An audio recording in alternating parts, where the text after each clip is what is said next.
Welcome back, Rock Raiders. I'm your host, RR Slugger, and here we are for another quick little live stream.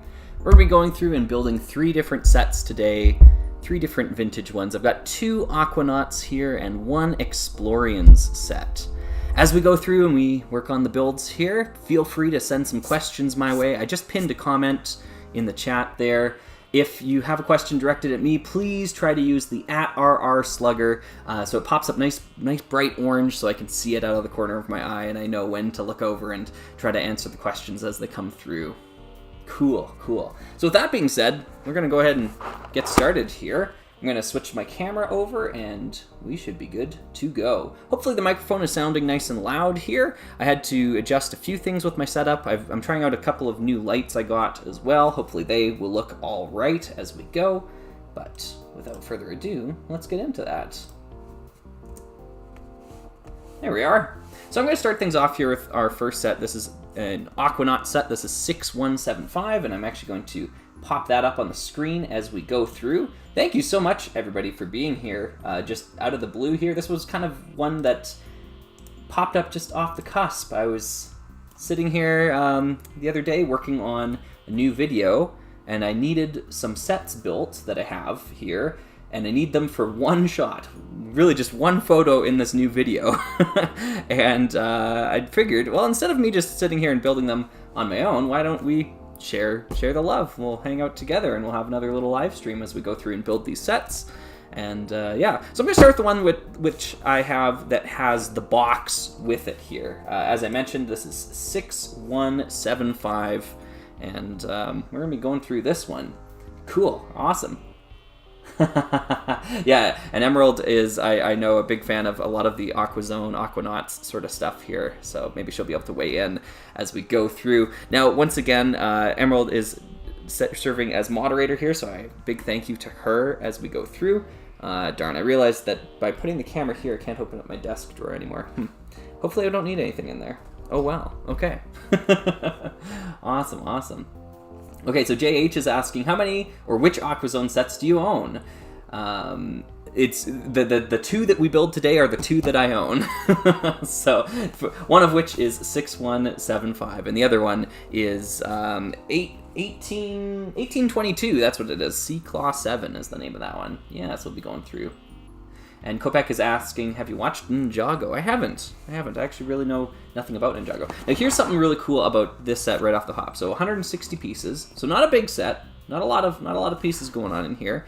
Yet it does have the flip up lid to it. Isn't that crazy? Lego used to put this on so many different types of sets. You didn't even have to get a set with 200 pieces in it and you'd get a flip up lid to show off all the stuff going on the inside here. So that's pretty cool.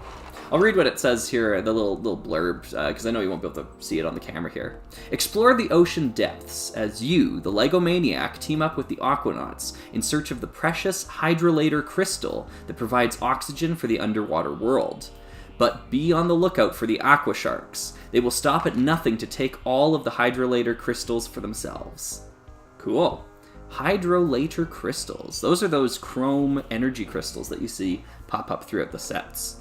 So that's kind of neat. I don't know if I kept any of them in the box here. I didn't check all of these boxes and all the pieces before we started streaming. I probably should have, but we'll see as it goes. Pen and Ice is asking, what would you like to see in a modern day underwater theme? Do you have any opinions on the Atlantis line? I think Atlantis looks really cool. And you know what? I don't know if I have any thoughts on a modern underwater theme, because I really don't have a lot of Lego underwater sets. These are some of my only 2 that I have here that we're going to be building today. So one element that they do have in these sets that I like, that they should maybe bring back eventually, is the working compass. That was a cool little piece they had there. So that compass will actually spin around, and if I use one of the magnets included in the set, it actually, the needle actually follows wherever the magnet is, which is pretty cool. They had that sort of stuff in their sets back then. So I like that. Cool. Lots of great questions. I'm already falling behind. Have you ever attended a LEGO convention? No, but it's a dream of mine. It's a dream of mine. I would love to go to a LEGO convention. I'd probably bring my Galador, probably some Rock Raiders too. I'd bring the LMS Explorer, which is sitting on my desk here. I'll show it off again. I know most of the people here in chat were here for the last stream as well too. Yeah. And Emerald's completely right. All of Slugger's Ninjago lore knowledge is from Emerald info dumping. That's great. Nice. Yeah. Opinion on power miners. Yeah. Okay, there's the first one. Yay. All right. Good stuff.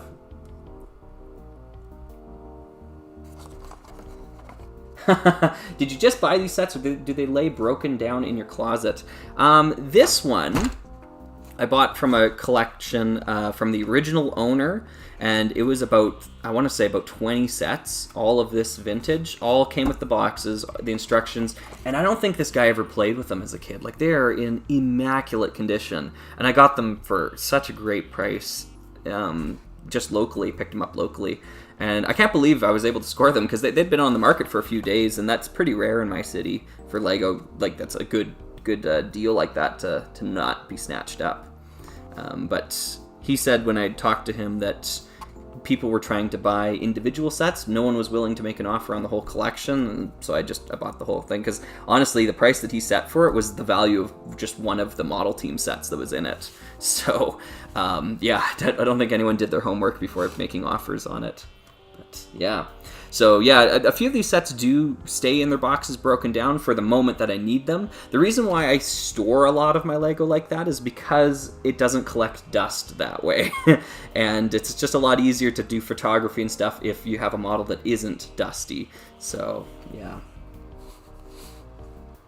Aquazone display. Nice, entertaining lane. That'll be cool. Yeah. Cool. All right. Oh, the energy crystal piece was introduced for Aquazone. Nice. Good bit of lore there, Emerald. Correcting me on assuming that this is for Rock Raiders. Of course it isn't. Yeah, because these sets are much older. As we go through the stream here, we're going to have to rely on Emerald to provide more lore on these Aquazone sets, because Slugger doesn't really know what he's talking about in this department. But isn't that a cool crystal? Yeah, so it is the energy crystal. I don't think I can hold it up that much closer, but yeah. It's the energy crystal design that we know from Rock Raiders, but it's in chrome silver. So these are really cool. Hydrolator crystals. What models, minifigures, parts do you have within arm's reach? Well, we're going to see that as we go through. One that I picked up recently, and I can grab it here because it's within arm's reach. Picked up this one really recently. Any LEGO Star Wars fans out there that might recognize the original AT-ST with the granite grinder like swivel legs. Now, I know that the swivel legs are not, they didn't start with the granite grinder, obviously. That had been a long-standing tradition for LEGO walkers. Looks like I got some cat hair in the build there, but yeah, this is the original AT-ST. I was quite surprised with it. I really enjoyed building it. I think it's a pretty cool build. It's not obviously the most proportional thing ever. It can't turn its head, so it's got some limitations there. But I think the walking gimmick puts it on a tier of its own compared to a lot of the other AT-STs that don't really have that gimmick with it. Now you can tell LEGO was like, well, we can't release a set that's only gray, so let's just slap brown and tan bricks all over it. So that's kind of weird. But I think I will go through and try to replace all these pieces with gray pieces, just to see what it looks like. Yeah, so that's the AT-ST. That one's within reach. I think I answered that question pretty well there. Oh, great! Okay, so Chuck's saying this is a childhood favorite. That is awesome. There was an alternate build in a LEGO holiday catalog. You know what? I think I have that catalog. I think you're right. Yeah, and I guess I didn't show off the ultimate builds here. But they do have some of them on the back of the box here. It looks like 4 different ones, which is pretty wild. Pretty wild. This one's great. It's got some lasers on an octopus there. That's great. JAJ Productions, thanks. Yeah, thanks for tuning in here. Yeah, no worries on being late. We're just getting started. It's all good. Good stuff. Hey, there are some Aquazone fans out there today. I'm seeing Entertainingly Lame's talking about that as well, too. Great stuff, great stuff. JH is asking about some of my favorite themes other than Rock Raiders. Basically, any of the ones that I'm working on videos for, so you could probably guess, like, okay, Time Cruisers, right? Slugger's probably a fan of Time Cruisers. Outside that, Life on Mars is a big one for me as well. Yeah, it kind of goes in that hierarchy there. I do like a lot of the classic space. I don't necessarily consider like Exploriens or Ice Planet or Spyrus to be like an all-time favorite of mine. I like the ideas and the concepts there. I think the sets and some of those themes are just a little bit lacking. It was just before LEGO was really hitting some home runs with their sets, in my opinion, but I know many people beg to differ on that, so yeah. Favorite Power Miners set? I don't think I'll be able to pronounce that. Periactyl was asking. I tried. Favorite Power Miner set? I'm going to say the Claw Digger. I only have 3 of the Power Miner sets, which would be the Thunder Driller, the Claw Digger, and the Granite Grinder. And I bought them all right when the theme was released, right at the start. Just because I was getting into my Dark Age, and I realized that it was a significant theme for LEGO. Because I knew it was going to be, okay, this is their homage to Rock Raiders. And I think of those 3, I think the Claw Digger's the best. Or is my favorite, at least. That's good. The first Chewbacca set, I believe. You're right, Chuck. Yep. So there is a Chewbacca hiding here. Maybe Chewbacca can drive our little submarine today. There. There's Chewbacca. The original Chewbacca. We'll set him over here for right now. Get him a diving helmet and whatnot.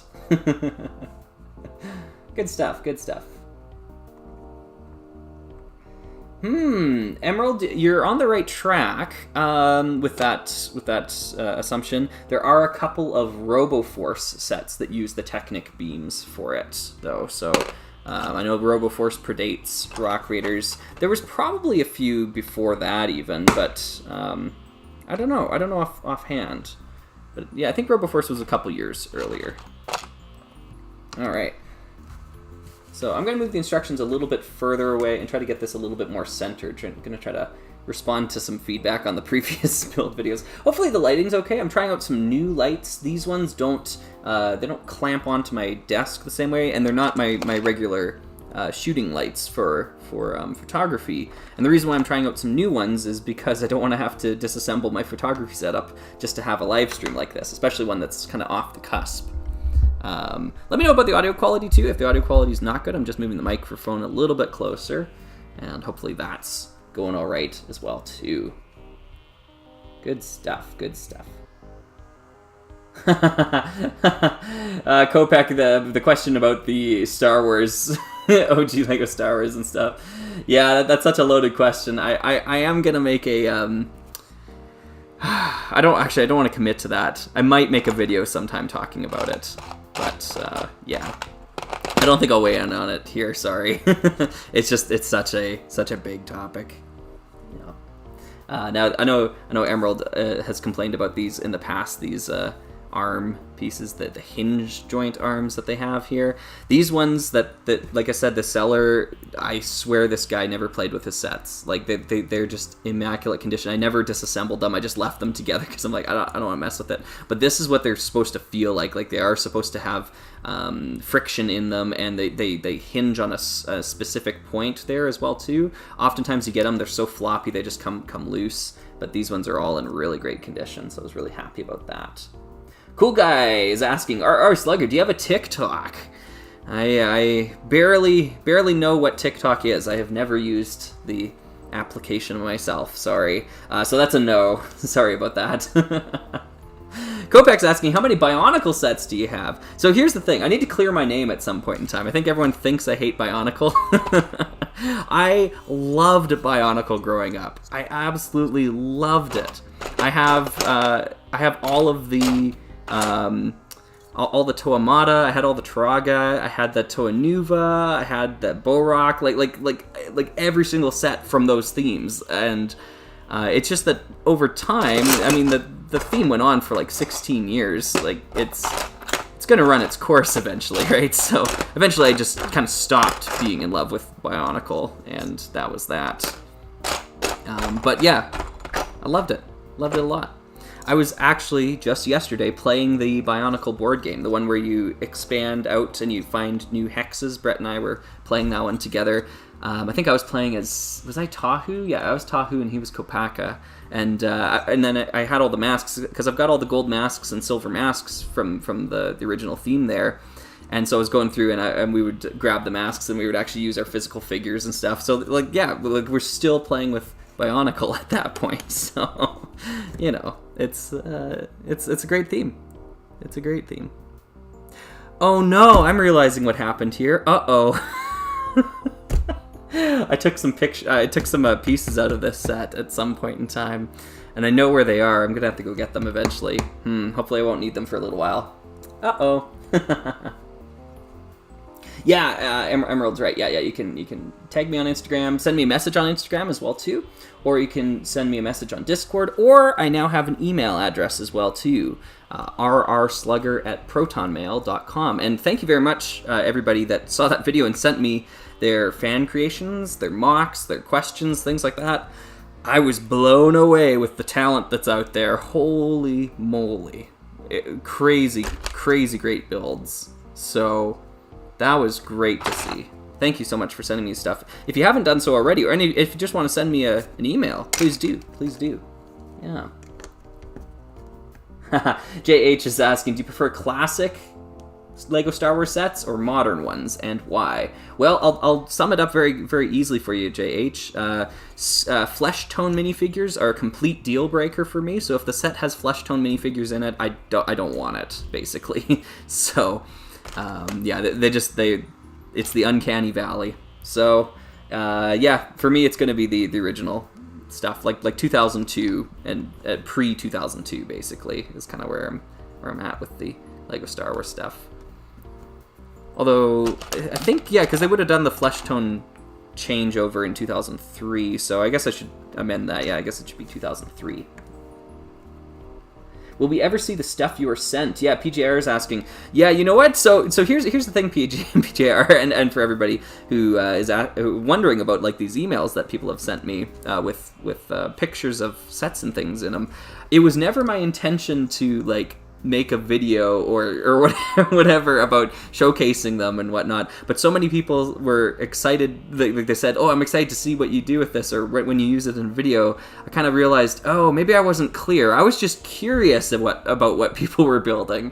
I didn't really mean I was gonna make like a show off the community mocks series or something like that. It's just not something that I would normally watch on a channel, and I try to follow that. You know, I don't want to create content that I wouldn't want to watch. But at the same time, a lot of people have said that that's what they want to watch. So I think I'll give it a try at some point by showing them off in a video at some point as well, too. We'll see how long that lasts, but, you know. Gosh darn it, I'm missing another piece.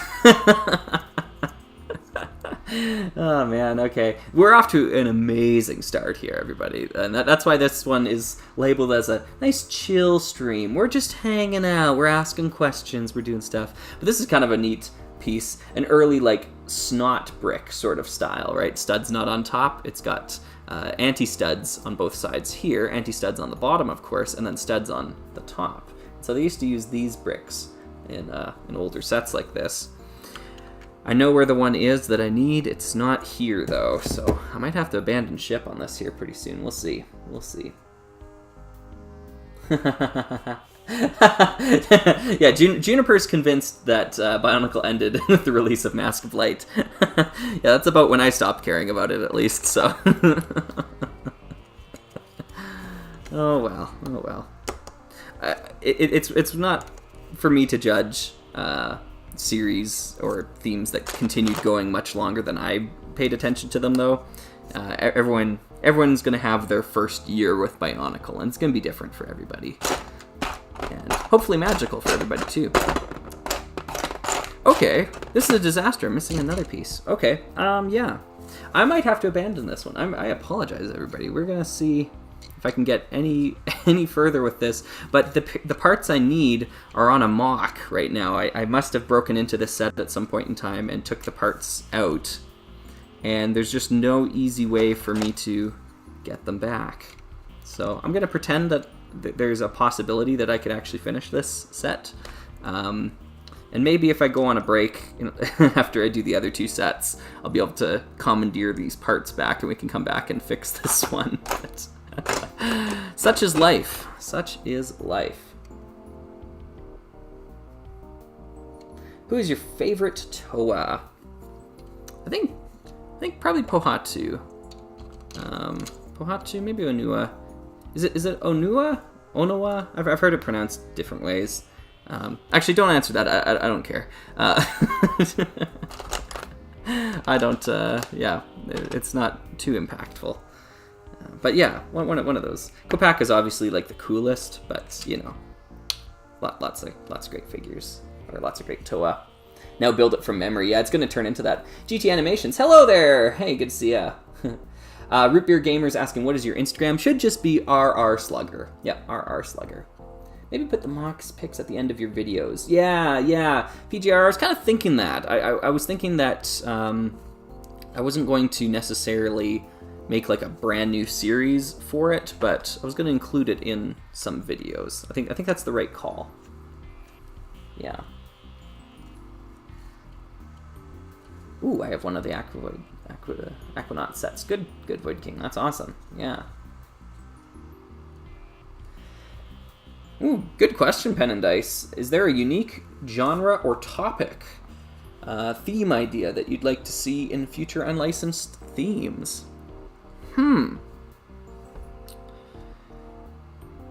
Genre, theme, or topic? Honestly, I just want them to go back to science fiction. I want them to make science fiction-based sets again that aren't based on that one science fiction property that has all of the spaceship sets. Yeah.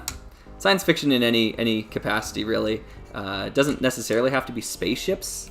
I mean, the concept of Exploriens is so great, and I mean, I have a bunch of Exploriens just sitting right over here. The concept for this theme was so awesome. They're Lego people, and they go out and they explore. Isn't that great? Like, I don't know, and they have spaceships and scanners, and they dig for fossils. Yeah, I want to see that again. Just not combat in a box. Can we stop it with the combat in a box? I don't know. Doesn't excite me the same way as a lot of other Lego themes used to. Okay. Wow. Okay, I'm falling behind again. Root Beer Gamers asking, what's your Instagram? I thought I answered that. Yeah, RR Slugger. Should just be RR Slugger. No dots. No dots in the R's. Yeah. About things. Yeah. Okay. Cool. Anything about the music theme? Lego video. JH. I actually picked up one figure from video. Like, the aesthetic for me just wasn't there, but for some people that like that aesthetic that they were going for, I think the theme was awesome for them. And especially awesome now that it's like on clearance at Lego stores and is extremely cheap to buy. Yeah, I picked up the llama. I've got the llama mascot. And actually the llama made a quick appearance in the Creator... No, it wasn't the Creator 3-in-1 video. It was the Creator 3-in-1 shots that I used in the follow-up video. The what do you call those? Update video. Yeah, I used them in the update video. So yeah, you can see it driving one of the cars. I think I used it there, the hot rod. Yeah. Can I send you my Lego Star Wars mock on your email? Yeah, of course. Yeah. I don't know if it was clear to everybody, but you can send me pictures of whatever builds that you create. It doesn't have to be Rock Raiders. It can be anything, honestly, and I will probably be impressed with it. Now, like, take it with the grain of salt that, like, there's no guarantee that everything you send me I'm just going to put in a video and include or something like that. You know, I'm going to do what kind of fits the video, that sort of thing, right? But I am happy to see it. You know, that's, you know, the guarantee that I have is that I will look at it and I will respond to your email. Yeah. Cool. Hi, Slugger. Hey, Zeldrake. Welcome. Yeah, you know what? I remember you talking about this set, maybe in Manic Miners, somewhere. I remember you mentioning the set. Just kind of the weird, like, kind of proportions that it has, the kind of weird cockpit pieces that it uses and whatnot. One of which I appear to be missing from the set here, so I'm not going to be able to finish this one on stream. I should have checked the pieces just to make sure I had everything here. Lesson learned. Lesson learned. But yeah. Void King saying, you're almost at 4K subs. Am I? Oh my gosh. That's so many. Oh my goodness. Well, thank you. Thank you, everybody, for hanging out and subscribing and watching the videos and whatnot. I'm so worried. I'm so worried about the day where where it will become unfeasible, not feasible. I don't know what the term is there. For me to read and respond to all the comments, because that's something that I value so much, and it'll happen one day. Right, but so far it hasn't happened, which is surprising. I was sure that by the time I hit 1,000 subscribers, the pace of comments would be too much for me to keep up with, but it's not. Usually when a video drops, I get tons of comments on that day, and maybe the following day, and that's great. And I love to read all those comments and do all that, and then it peters off, which is good because I need that time to kind of like relax and not just spend time reading comments and responding to everybody. And I need that time to work on new videos as well too. There is that matter to it all here. Yeah. Root Beer Gamer's asking, what do you think about CMF? That's collectible minifigures. The figures are cool. The way in which they release them is totally bogus, and it always has been.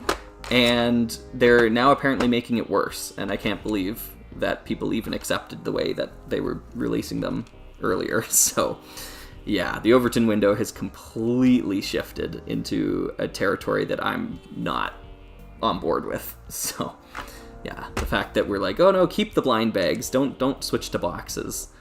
That's pretty rough. They've got us in a corner here, that's for sure. Yeah, Juniper, I agree with you, and that's one of the things that makes Life on Mars so unique, and a real callback, I think, to classic space, because classic space wasn't about killing each other all the time, and then basically after Life on Mars, not including Life on Mars, of course, but after Life on Mars, it just became, let's kill each other all the time. So, yeah. Which is, I don't know, not great. I don't think, at least. Okay. Yeah, I'm missing some vital components now. I'm running out of bricks to set on top of this here.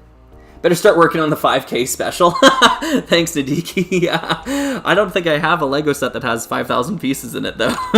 We're already well past any of the points I have along that journey. Yeah, I think my biggest set has got to be like within the 2,000, 2,500 sort of piece range, and I don't even know what it would come down to. I'd have to look them up.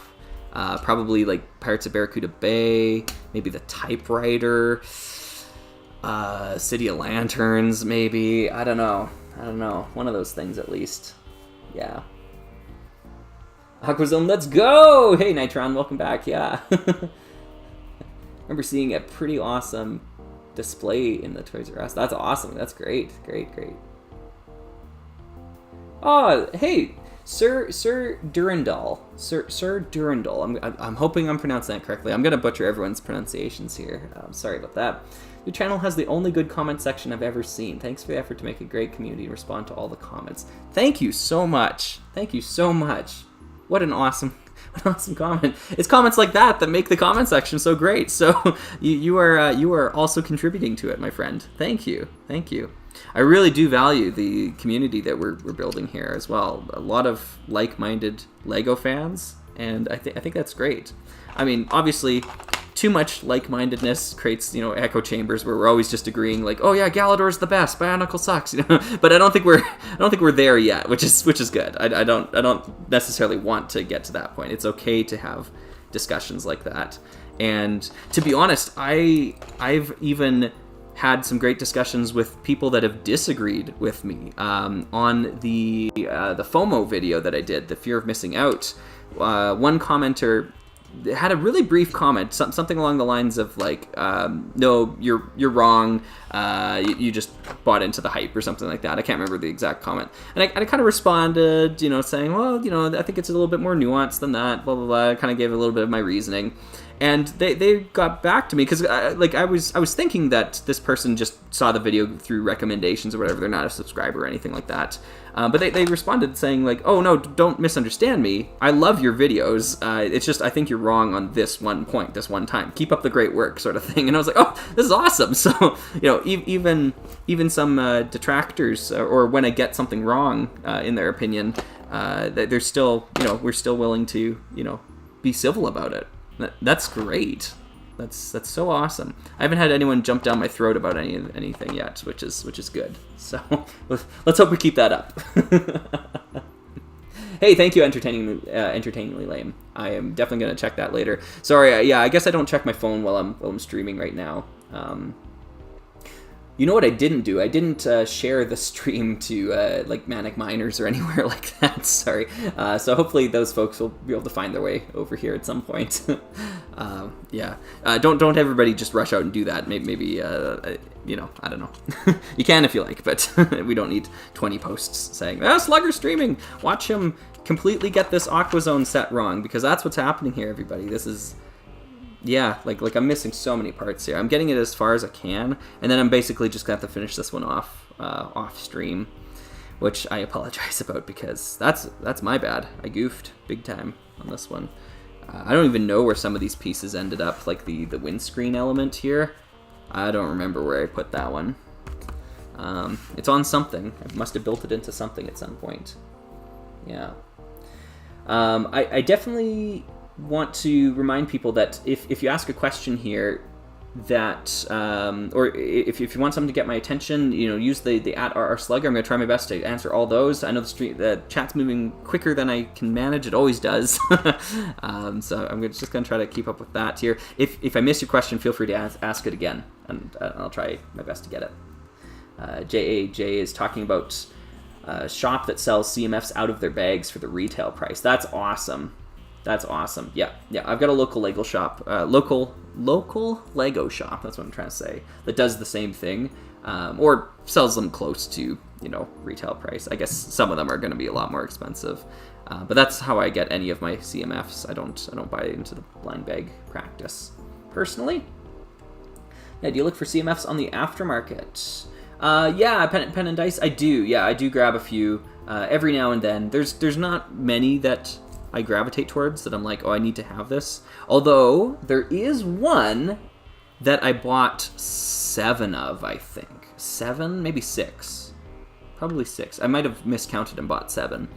And I'm not going to talk about what it is because it will be featured in a video at some point. So my only hint is that I bought 7 of them. So, that should narrow it down, right? Yeah.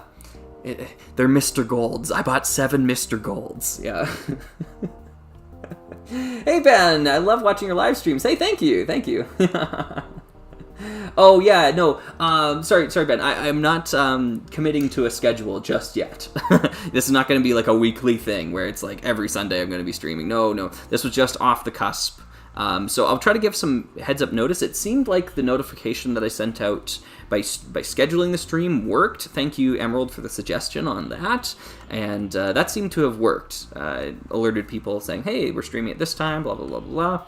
And it actually worked. Now we're streaming and we're talking about this, so it's all good. Yeah. Hey, that's a good point, Zeldrake. Yeah, it's important to consider that we massacred my point. We value things different as kids than we do as adults here. Okay, I gotta scroll back down to the bottom here. I'm getting a little bit too overwhelmed here. Nice. And the set, these orange antennas at the back are so exceedingly fiddly.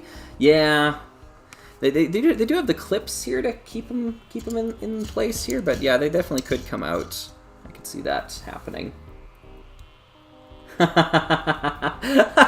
Thanks, Foxtane. Thanks for the support there. Yep.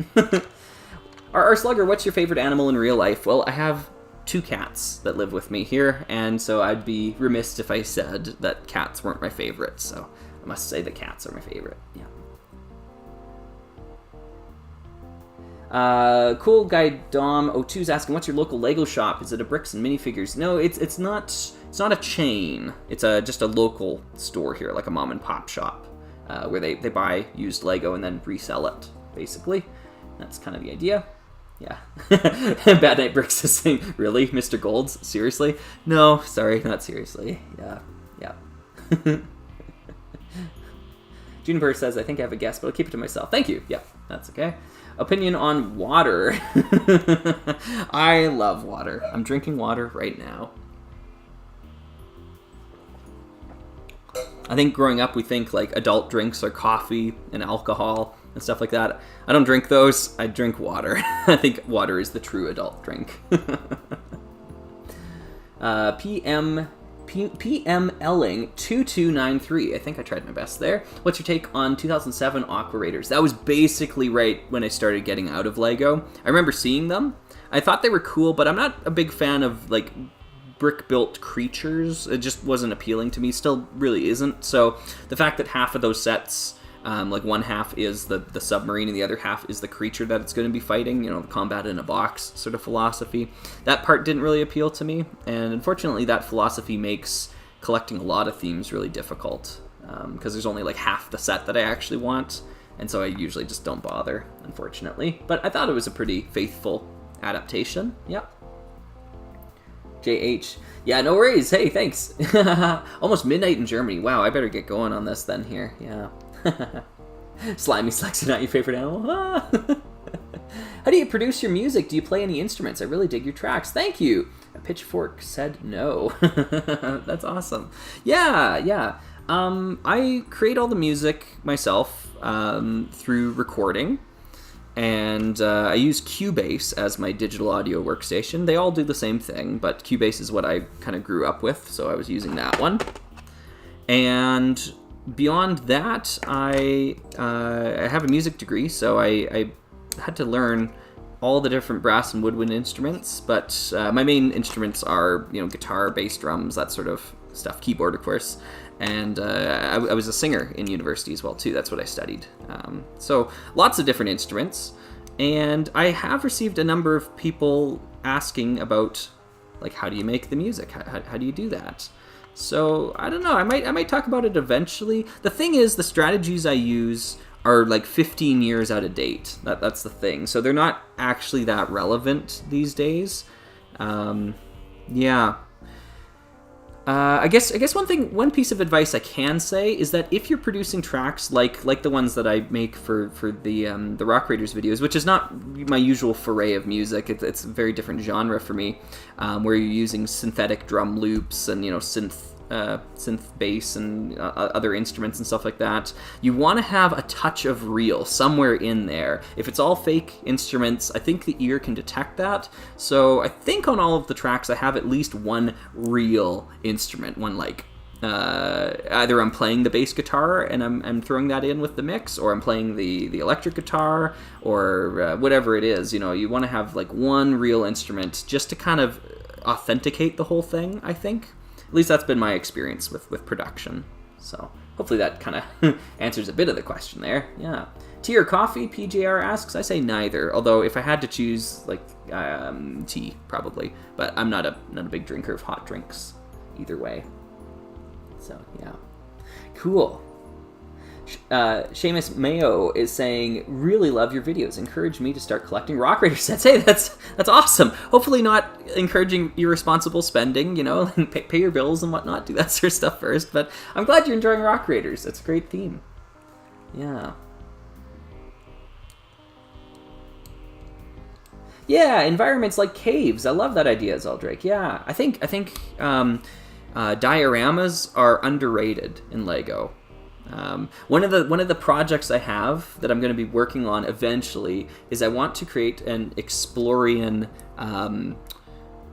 space forest, I want to say, like with all the different foliage and weird colors. I've been collecting it in like purples and dark reds and stuff like that, all the different leaves and things. So I want to create like a little space biome kind of diorama so I can put some Explorian figures in it. I think that'll look really great when it's done. Don't know when I'll get around to that, but that's been on my mind. Okay, this set I totally massacred. Emerald is completely right. So we started off really, really badly because Slugger took out a bunch of parts that he needed, and he didn't put them back when he was done. So that is completely my bad. This is where we're at. This is not a adequate review of this set, but I can't go any further, unfortunately. So we're just going to put this off to the side. And my profuse apologies to everybody. Let's go from the world of Aqua Zone, or Aquanauts in this case here. We're going to go to the world of Exploriens next. So I'm going to grab those parts.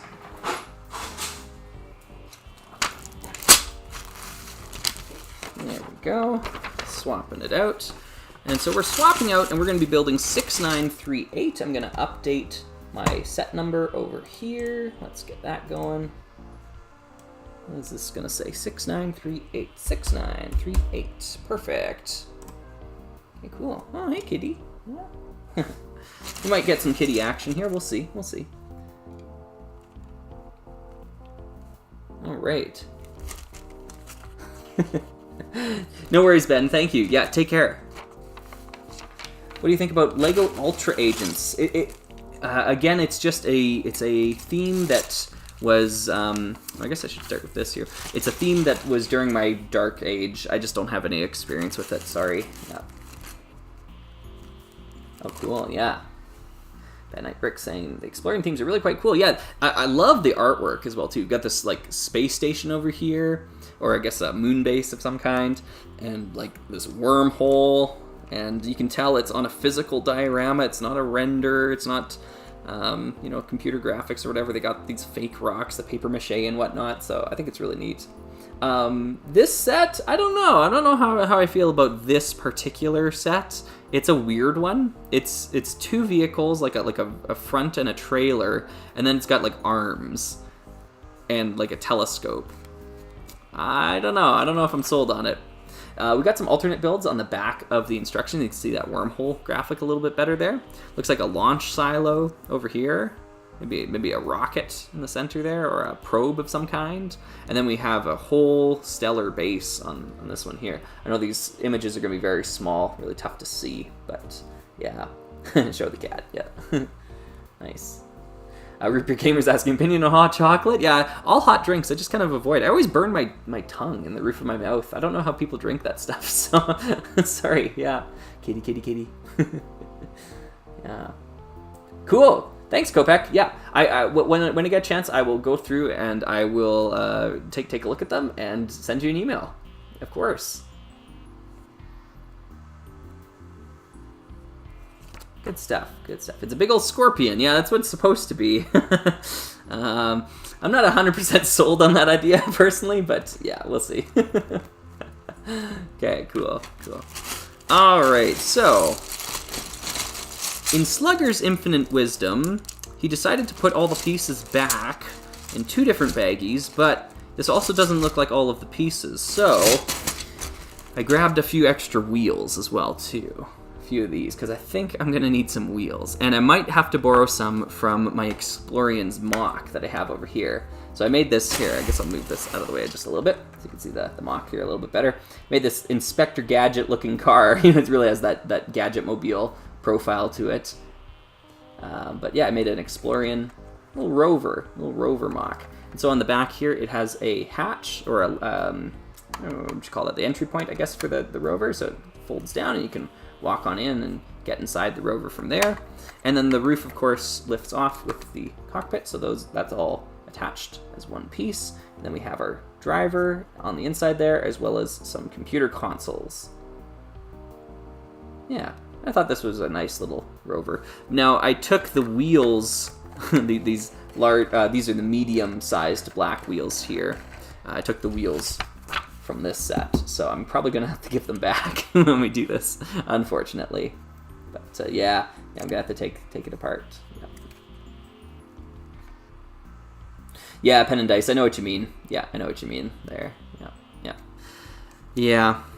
I think it's also unfortunate that I think my dark age happened when most of my viewers were in their adolescence and were collecting Lego, so I always get a lot of questions about series that I don't have any experience with.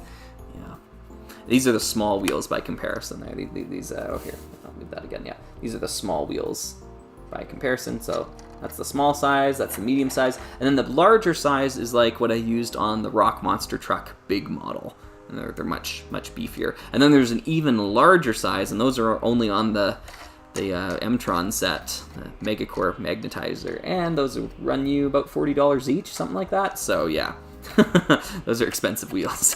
We won't be getting any of those.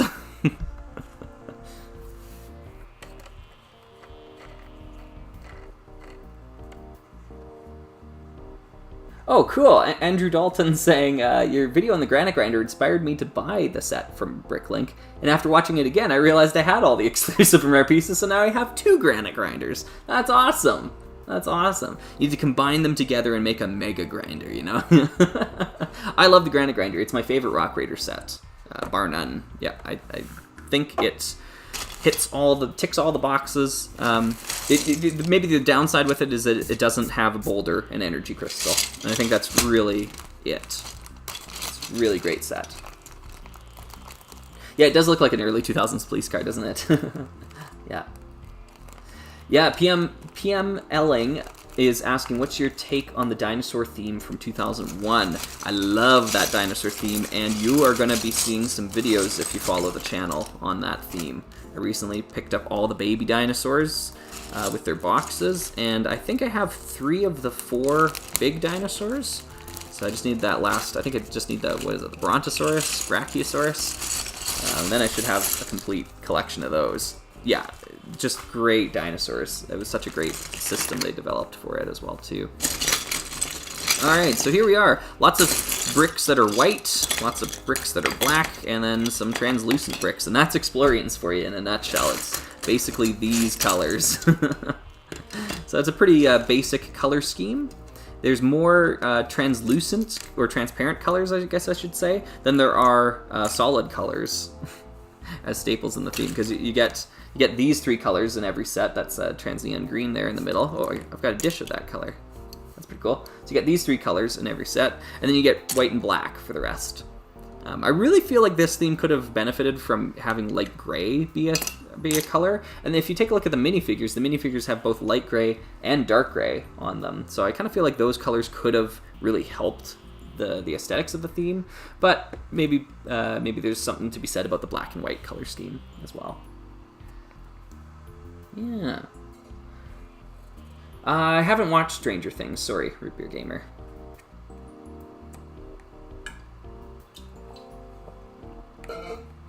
Okay. That's fantastic to hear. Nice. Oh, good. Awesome. Yeah, I'm looking forward to it. It might even happen this summer, but I've said that about a lot of different projects, so it probably won't happen this summer, is what I mean. Alright, so let's get started here. This is a note from the original owner saying it was missing some parts as they were putting it together, so that bodes well for us. Oh man, I think every set we build today will be missing pieces. But we'll see what happens here. Yeah, Zeldrake, that's the one. Yeah.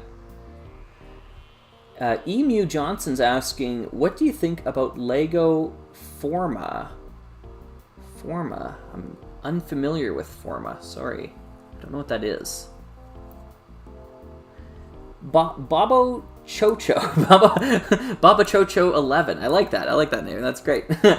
Slugger, I grew up with the PC game, and your videos inspired me to dig up my old Lego and start working towards a complete collection. That's great. Do you have any experience with the Aqua Raiders theme? Well, I had a bad experience about 10 minutes ago. I guess that's the Aquanauts theme. Aqua Raiders, I don't think I have any experience with that theme. Sorry. Like, I didn't buy a lot of underwater sets as a kid. That's where I was at.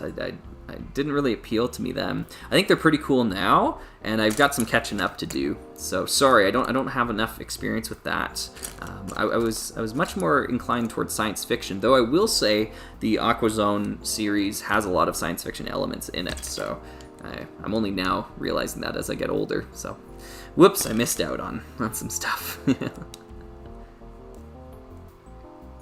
Yeah, Cool Guy Dom is asking, if you don't mind if I ask, how old are you? Or, sorry, I must have misread that. I'm older than most of my viewers. Like looking at my channel analytics, the vast majority of my viewers are a lot younger than I am, and I know I sound young. I've been told that a number of times, that like, oh, I thought you were a teenager, you know. But I've got a higher timbre in my voice is really what it comes down to. So I sound a lot younger than I am. Young at heart, though. Let's say that. Let's say young at heart. Okay, cool. Oh wow, I looked away for a second. Yeah, taking apart eBay purchases, washing, and my fingers feel grody. Yeah, Foxtane. I bought a. It was a Time Cruisers set. It was a Time Twister set. It was the Whirling Time Warper. I bought it off of eBay because they had the box and everything, but the set was so disgusting. I washed it twice and it still feels kind of gross.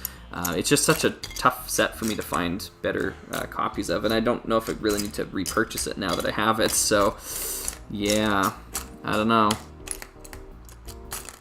Well, this is wonderful. I think we're missing a piece already. Oh man, I've destroyed this stream. I'm so sorry, everybody. Oh man, gotta check this before I build it. Let's see what happens here. Yeah, I might have to come back and just put that piece in later, because I don't know where I'm gonna find one of these in my collection. I could do some digging. I guess I could dig through the bin and see, but I don't know if people want to hear that. It's gonna be a lot of so yeah. I agree, Emerald. Yeah, I agree. Yeah. Do you ever worry about getting copped? I don't necessarily know what that means. I have an idea what that might mean. I don't think I'm 100% sure though. But I do take cybersecurity rather seriously. So, oh, hey, it's right here. I found the piece. Yeah. Cool. All right, let's keep this train going. Old people unite. Yeah. Yeah. Oh, other people's hair between the bricks. You know, other people's hair doesn't actually upset me that much. I know some people find it really gross. I don't. I used to clean public restrooms for a living when I was a teenager, so I've seen it all. There's really not much else that will be able to gross me out after that job, so yeah. Okay. Let's keep it going. They're calling it a teleport pad. MC Hammer. That's a good callback. Yeah. Yeah.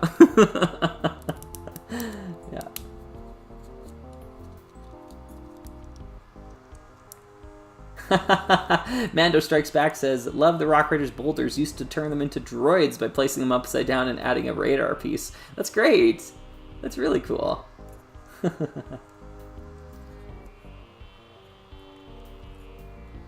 Oh, I see. YouTube for kids. Yeah, I check off on all my videos. They're not for kids. I know this is a toy, but it's a toy from like 30 years ago. So I can't imagine many kids will find this interesting to watch.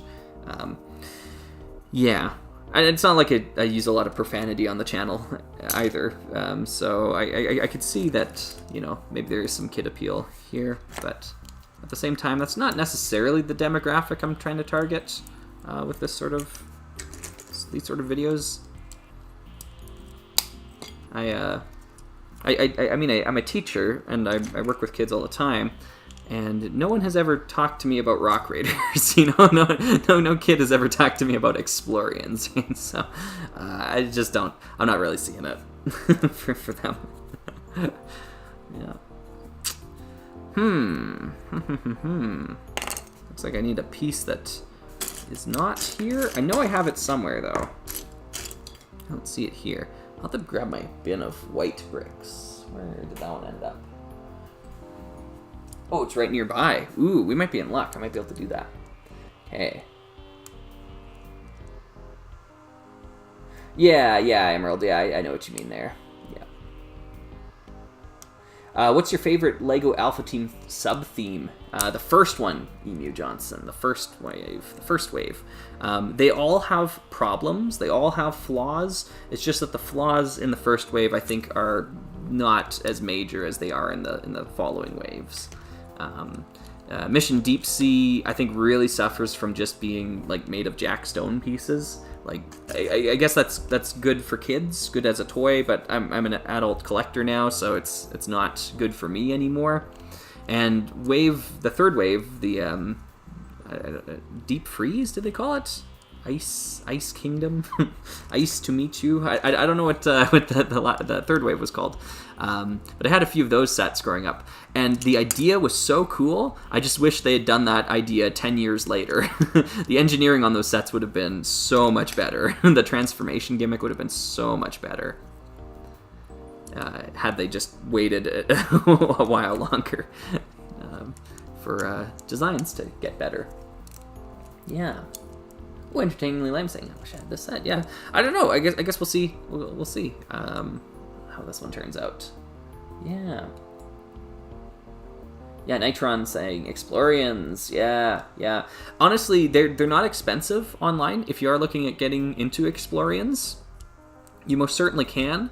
My only recommendation, though, is that if you're not going for Explorian Starship, I think you're maybe wasting your time, or the Explorian Starship is the set that makes this series. It's so good. It's such a great set. So it gets the highest of high recommendations for me, whereas almost all the other sets in Explorians I'm not as crazy about. They're okay. They're all right. I really like the theme. I like the idea behind this series.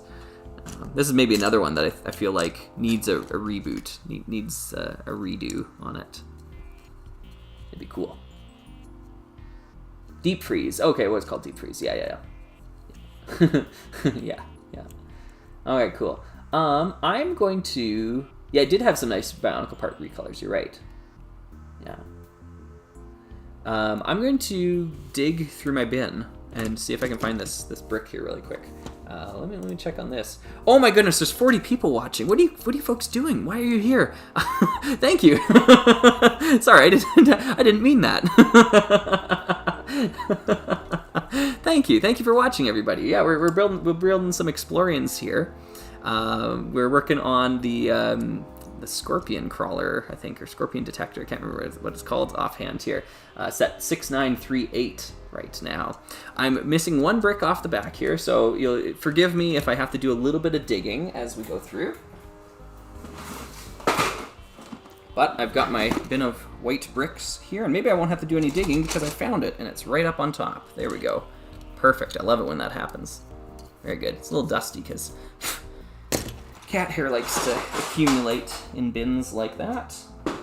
It happens. Cats are hairy. They like to shed their hair. There we go. Just set this one up on top like that. Oh, that brick's in terrible condition. Ay. I can't photograph that. What can I do about that? I need to grab my black bin now too. You won't be able to see this on the stream necessarily, but yeah, it's really bad, really rough. Okay, cool.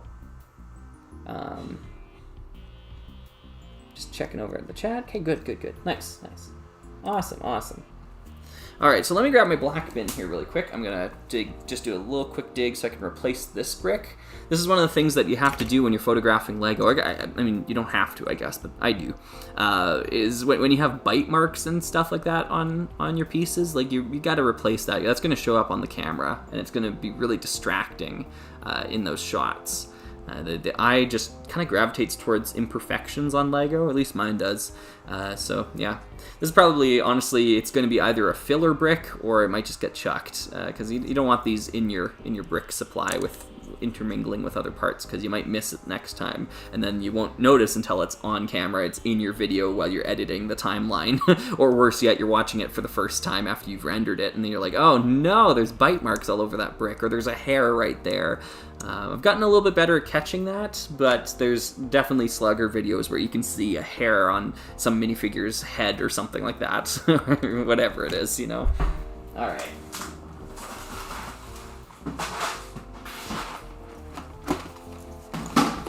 Let's grab a 2x4 in black, if we can find one. 2x4 in black. Found one. Okay, cool. I'm trying to refrain from doing as much digging as possible. I don't know if that's gonna be, whoops, bumped into that there. I don't know if that's gonna be good like ASMR for people if they like that, but yeah. PJR is asking, for doing Rock Raiders mocks, do you have any rules you try to follow? Absolutely. And it's going to be a video where I go through and talk about the design language of Rock Raiders. I haven't written the script yet, but I've been thinking about it. Basically, what it comes down to is Rock Raiders, and all themes, by the way. It's not just Rock Raiders specifically, but all LEGO themes. They have a design language where certain bricks are going to be a certain color, and there has to be some thought put into the color distribution. So I know I said it on my last stream, but you can't just take turquoise, yellow, brown, and put them together and call it Rock Raiders. It just doesn't work like that. There's balance to the colors that needs to be struck. So yeah, there's definitely a design language that's being used in that series, and I want to make a video really exploring it. And I think it'll be helpful for people making Rock Raider mocks that want to try to get them as close as possible to the original sets in the series. Yeah, can't stand cat hair, but also lives with cats. Well, I don't mind cat hair. Like I mean, I probably eat enough of it. It gets on everything, right? Like it's like, oh, there's cat hair in my mouth. How'd that get there? It just like, yeah, when you live with cats, as they blow the cat hair off, it gets everywhere. But when I'm trying to take photos, that's when it gets really annoying.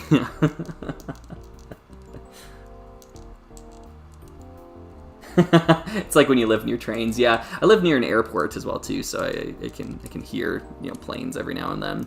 So cool. All right, so let's add this onto there.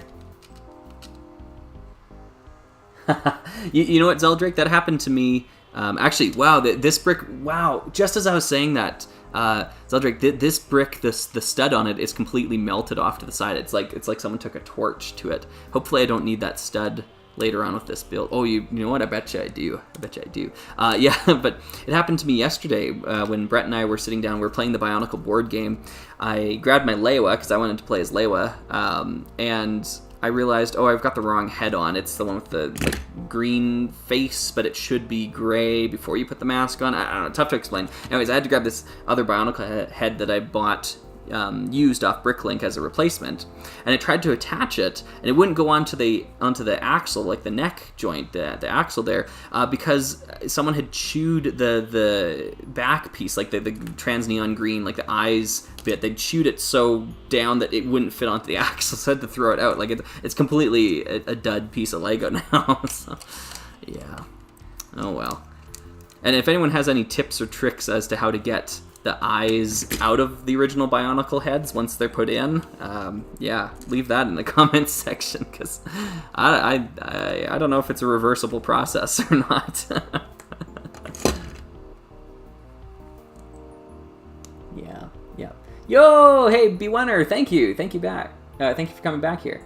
No worries. We're just hanging out and watching a Slugger butchers a few more sets, because he already had to give up on an Aquazone set, and now he's working on an Exploriens set that was already missing a few pieces, so we'll see how it goes as we continue here.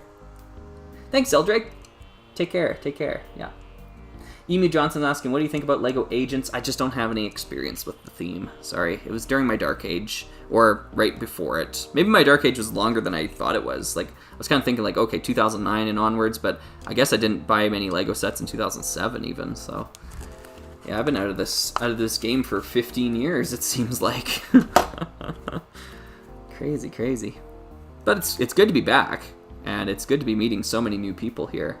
It's definitely not something that... Oh, man. Sorry. Definitely not something I would have expected to happen. This is like old-style LEGO instructions. Look at this. So you take one plate, and you take another plate, and you set them, like, I don't know, about, like, what is it, 6 studs apart, 8 studs apart? I don't know, just set them near each other, and then you put these bricks on here, then you put these bricks on here, and then you join them in together like this. Like, they would never lay out instructions like that nowadays. This is so bizarre. I had to do a double take because I thought it was asking me to rotate the brick. Like, take this brick and then rotate it. Put a thing on it, then rotate it. What's going on? I used to think I was just, like, a dumb kid because I couldn't...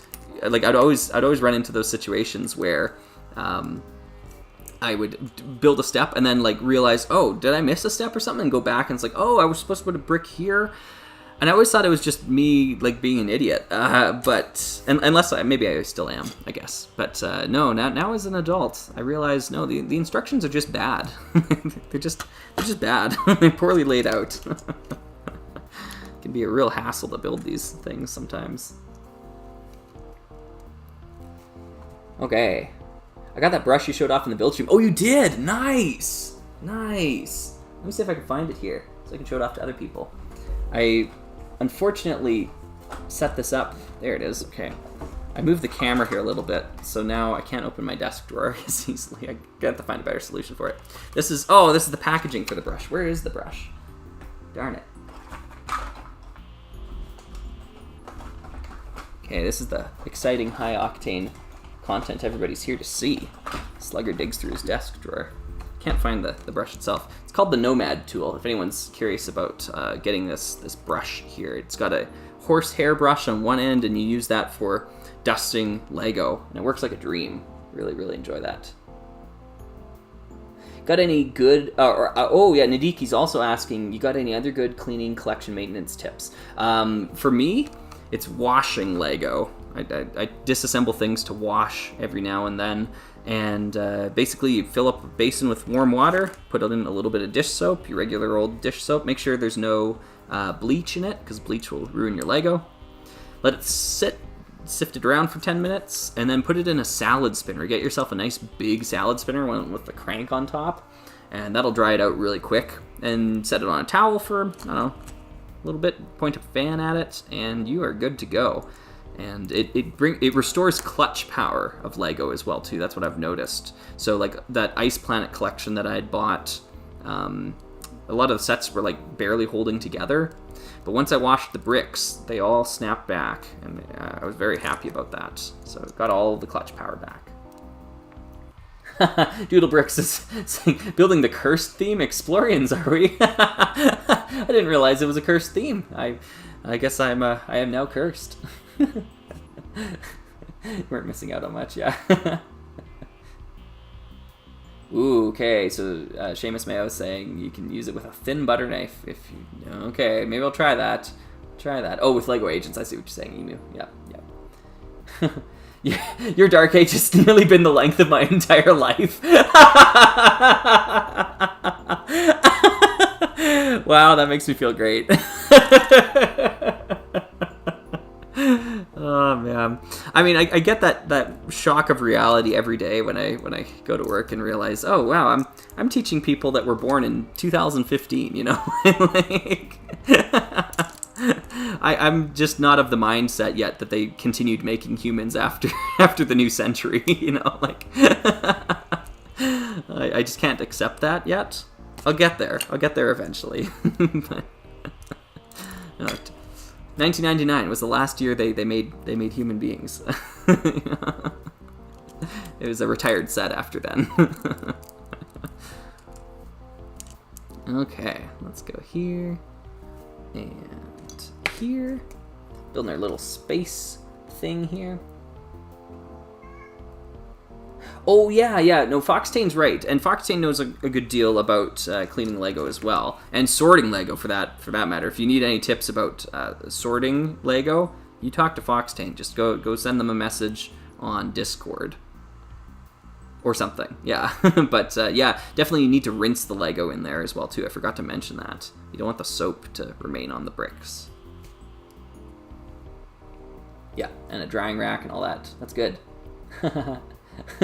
Yeah, Nadiki, I used to eat salad all the time, and now I don't as much because I use my salad spinner for cleaning Lego.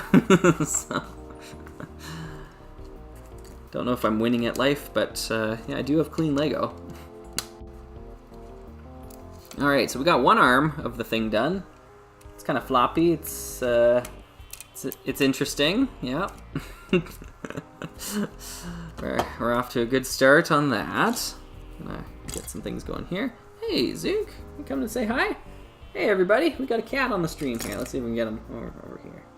You coming over? He's checking it out. He's checking it out. So this is Zuko, everybody. This is Zuko the cat.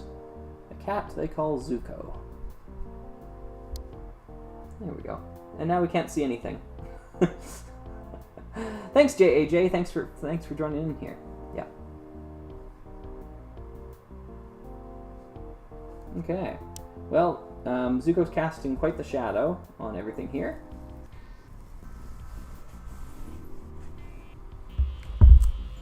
Ooh, okay, he's knocking over some lights. Great. Kitty, a Mew Mew. Edward Dodson. Hey, Slug, I love your stuff. Thank you. Thank you very much. Thanks for joining in. June Song saying, amazed that ARM construction passed LEGO's rigorous stress testing. Yeah, it's floppy. It is floppy. Okay, are you staying or are you going? Do you want to come down here and cuddle? What's going on? What's going on, buddy? Okay, he's going to come down onto the lap. Yeah.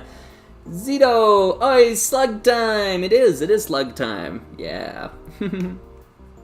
Aw, that's great to hear, the bricky alligator. Yeah, I love black cats too. What's the set number for my cat? Yeah. Good question. He probably has a microchip somewhere in him. Maybe there's a number that goes with that. Okay, he's really making a mess of this. I hope this is the content that everybody wanted to see here today. Yeah, I'm just holding everything down, make sure he doesn't knock it over. Okay, hey buddy. Hey buddy. Cat reveal. Yeah. Yeah, Chuck, I saw a lot of the... I don't know if you can hear me right now because Zuko's in the way of the microphone, but I saw a lot of the great contributions there. I've never built anything microscale before, so I didn't feel it wise to try, but yeah, there's some really cool stuff. I saw some great Rock Raider submissions as well. Some good Chrome Crushers and whatnot. All right, come here. All right. Pull the camera back so we can see the whole cat. Yeah, no. This is actually as zoomed out as it's going to go in this setup, at least. All right, we got to get you to move here, buddy, okay? We all came to see the cat. Oh, you got a kitten, Emu? Very jealous. That's cute. Yeah, I guess I'll talk about the cat. Yeah, so Zuko is the cat here. One of the cats, I guess. Kyle is the other cat. And Zuko's very, very friendly. Kyle's friendly too, actually. Kyle is much more shy, but Zuko's such a bold kitty that Kyle got confident too just by watching Zuko do things. So they're a really good pair. My recommendation for people that are looking to get cats is to get 2 of them. If you can get a pair of cats that were rescued together or in a shelter together, which is what we did, that would be my recommendation. Because then they're bonded. Okay, he's up against the microphone. Alright, buddy. He likes the lamps because they're warm. Yeah, of course you do. Yeah, but you're getting cat hair everywhere. You're getting cat hair everywhere. Okay. Kitty, it's now a cat stream, isn't it? Yeah. Can you do Jack Stone for April Fools? I don't know if I don't disrespect Jack Stone like maybe some Lego collectors do. I have some Jack Stone sets. I think they're good. Like as for what they are, I think they accomplish what they are trying to do. Okay, he's gonna sit on the instructions. Okay, we got to do it from memory now, everybody, which is bad because I don't think I've ever built this set before. So, all right, so we got this, and we've got a cat. So we've got one arm. So we've got to finish the other arm. Yeah, Emerald, he's a very loud purr. Yeah, he likes to purr when he gets happy. Yep. Hey, Permanent Detour. Nice cats. Thank you. Yeah. We're hanging out. We're trying to build, of course, but yeah. Yeah, the cat is stepping on Lego. Yeah. Foxtain's asking if the cats try to steal parts. Sometimes they do. What Zuko likes to do is I actually have the the Mystic Mountain time lab set, the Time Cruiser set, I have it on my bedside table. So it just kind of hangs out there beside my bed where I sleep. And Zuko will come in the morning and scratch his face on like the mountain pieces or the flames that are sticking up and stuff like that. So sometimes he'll knock things loose and I gotta go find them again. But yeah, Lego's kind of taken over the house. So that's where we're at with that. Okay, well, are you here for the long haul? What's going on, buddy?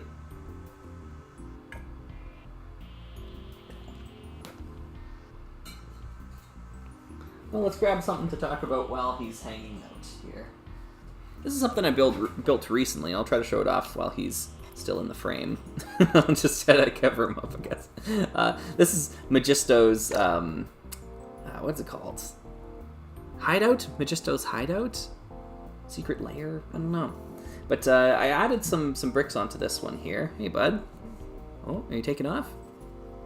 Maybe. He's thinking about it. Yeah.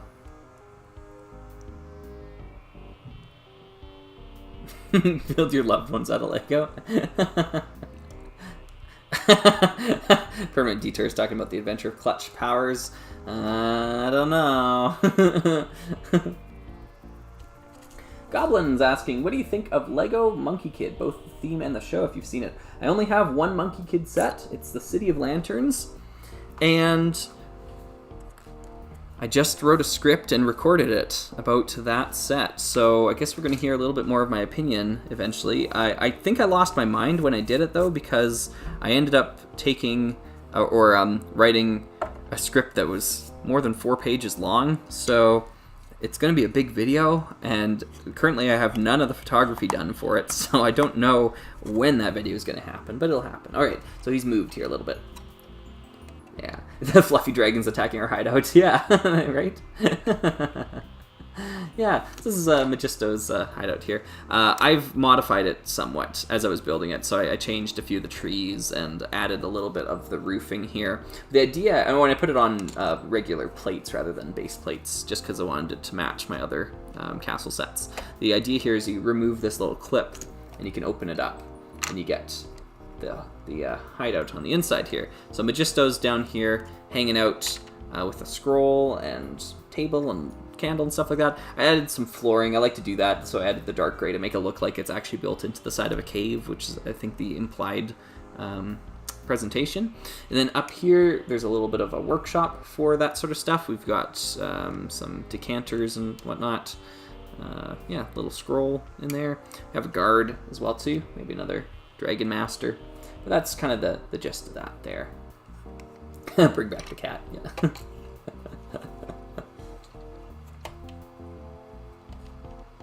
Cool. There are some Monkey Kid fans out there. That's awesome.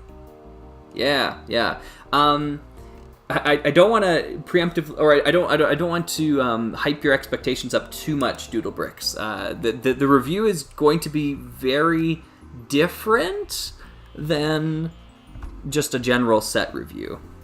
I'm definitely looking at it through a different lens. I don't want to spoil too much about it, but yeah.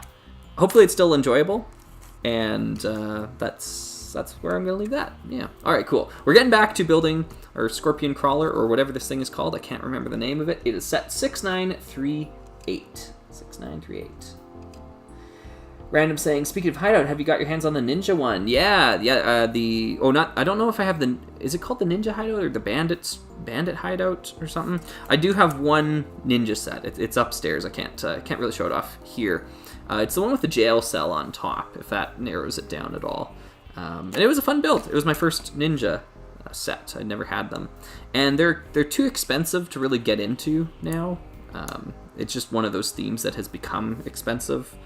So I don't know if I'm going to continue buying them. If I can get another good deal on one, I will pick it up. But yeah. Let's see, why is this built together like that? Okay, we're missing a 1x1. Oh, I found it. Nice. Found the 1x1. That's good. I'm very intrigued. Well, that's good. Flower Fruit Mountain is an awesome set. Oh yeah, that's the big one, Jedi Sith, isn't it? Yeah, that one does look cool. I'm interested in the Heavenly Realms, the one they did recently. I don't know if I'm interested enough to go, like rush out and buy it. That's kind of where I'm at with that one, at least. It's big. It's like maybe too big for the space I have here. Oh, I'm feeling like I'm going to be missing a few of these toothed connections. I really don't like these toothed things here. Plug those in on this side. Hey, thanks, Pen and Dice. Thanks for sticking around here. Yeah, this stream has been a lot more disastrous than I anticipated. But hopefully people are having fun. Hopefully we're having fun. I didn't anticipate missing so many bricks from these sets.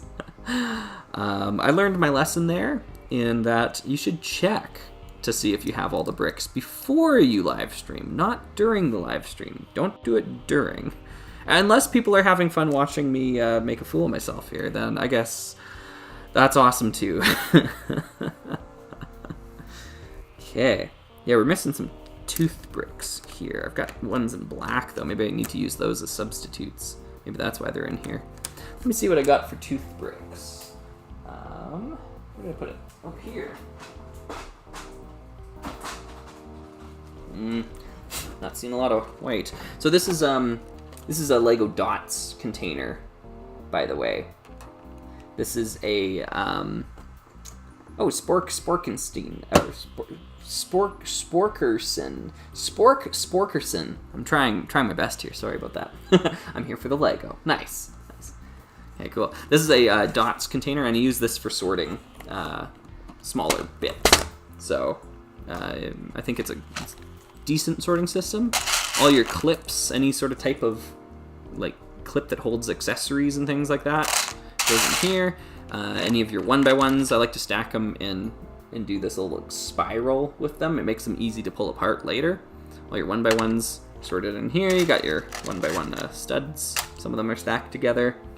You got some Technic pieces over here, and then this is the bin I'm looking for. These are your old connection tooth bricks. These things here, which are all awful. It's just a bad system of connection because they break and they don't like to stay together all that well. So I'm not a fan of them, but yet I have to collect so many of them because I build so many of these sets. Now, that being said, there are some connection types here that I don't think they've been able to replicate. Like this little one right here. This is a yellow one, and it opens up like that. I don't think you can get that same hinge degree in any newer connection type. I could be wrong on that, though. I really haven't looked into that, but I think that's unique to this hinge type. Like, at least to get it within that profile, it's 2.5 studs long, which is a really strange profile to have, 2.5. But that's what it is. Alright, so I don't have any extras in the right color, so I'm going to use the wrong color, and we'll just call it that. Cool. Yeah, Goblin, yeah. I enjoyed it. I bought it because it was a dot set, and I built the set and whatnot. I think it was the cat container or whatever set. That was cool. And then getting the case for it was a nice bonus with the set. The cases are surprisingly expensive on Bricklink, at least from what I've seen. Like you're still going to cost you a few bucks for, what is essentially just a container that a set came in. But oh well, it's the way it is sometimes. Random's asking, do you play with your Lego? Kind of. I'll swoosh it at the cats. I certainly don't sit around for hours like I used to as a kid, but one of the new ways I play with Lego is by making stop motion animation and doing fun little photography things with it as well. So I think there's multiple ways to play with it, and as an adult I find that one to be enjoyable. But yeah, as a kid, I played with Lego all the time. All day, every day. Okay, I've got another arm here. Working on it, at least. Gosh, there's so much cat hair left over here. Hopefully the camera's not picking up all of the cat hair. Stonewall Bricks! Hey, Slugger, you have a great channel. Keep it up. Thank you very much. Thank you very much. I will keep it up. I'll try, at least. That's the goal, right? Keep it going. Keep it going.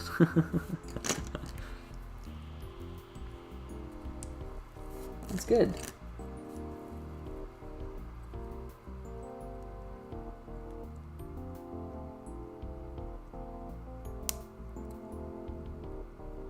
Yeah, I agree, Emerald. Building, whether you're on stream or just doing it on your own, is also having fun with the set. I agree. There are some days where I just wanna build Lego, and I think that's okay, right?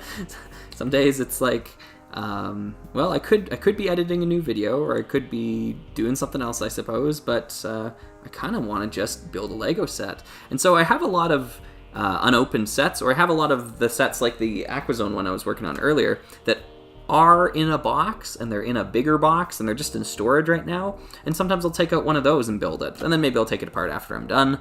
But yeah. All right, cool. We got our arms. They're floppy, and they don't like to stick, but they are arms. Thanks for tuning in, Easy Bricks. Thank you. Have you built your cat in Lego? I haven't. I thought about it, though. Yeah, if I build one, I gotta build the other, though, too, so it'd be 2 cats.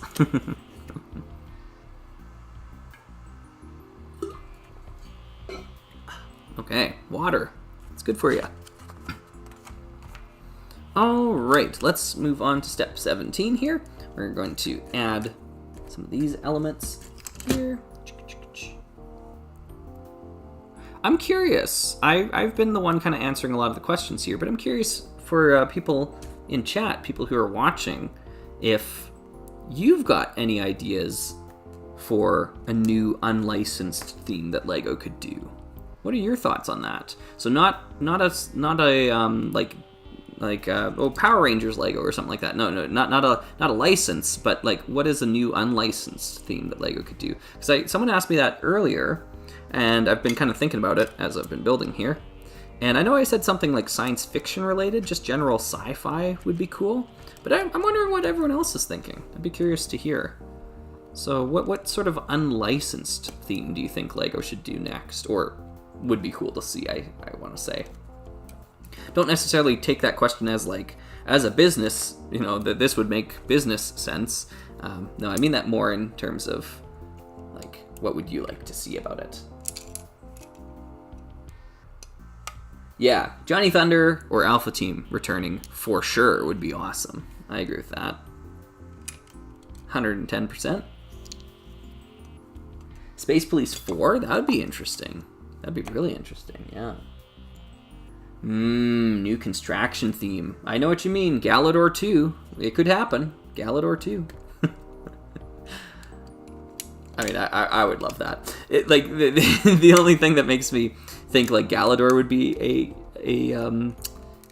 a contender is the fact that they still use the joint type from Galador. To my knowledge, I don't think they use any of the joint types from Bionicle, like the ball and cup joints. I don't think those are still around. But they still use the ratcheted joints from Galador. Yes, I won't shut up about Galador. Oh, wow, so many people are commenting. Wow, thank you, everybody. This is great. Futuristic city line with flying cars would be cool. Yeah. Mythical creatures. Yes, like elves. Yes, I'm waiting for a new fantasy theme as well.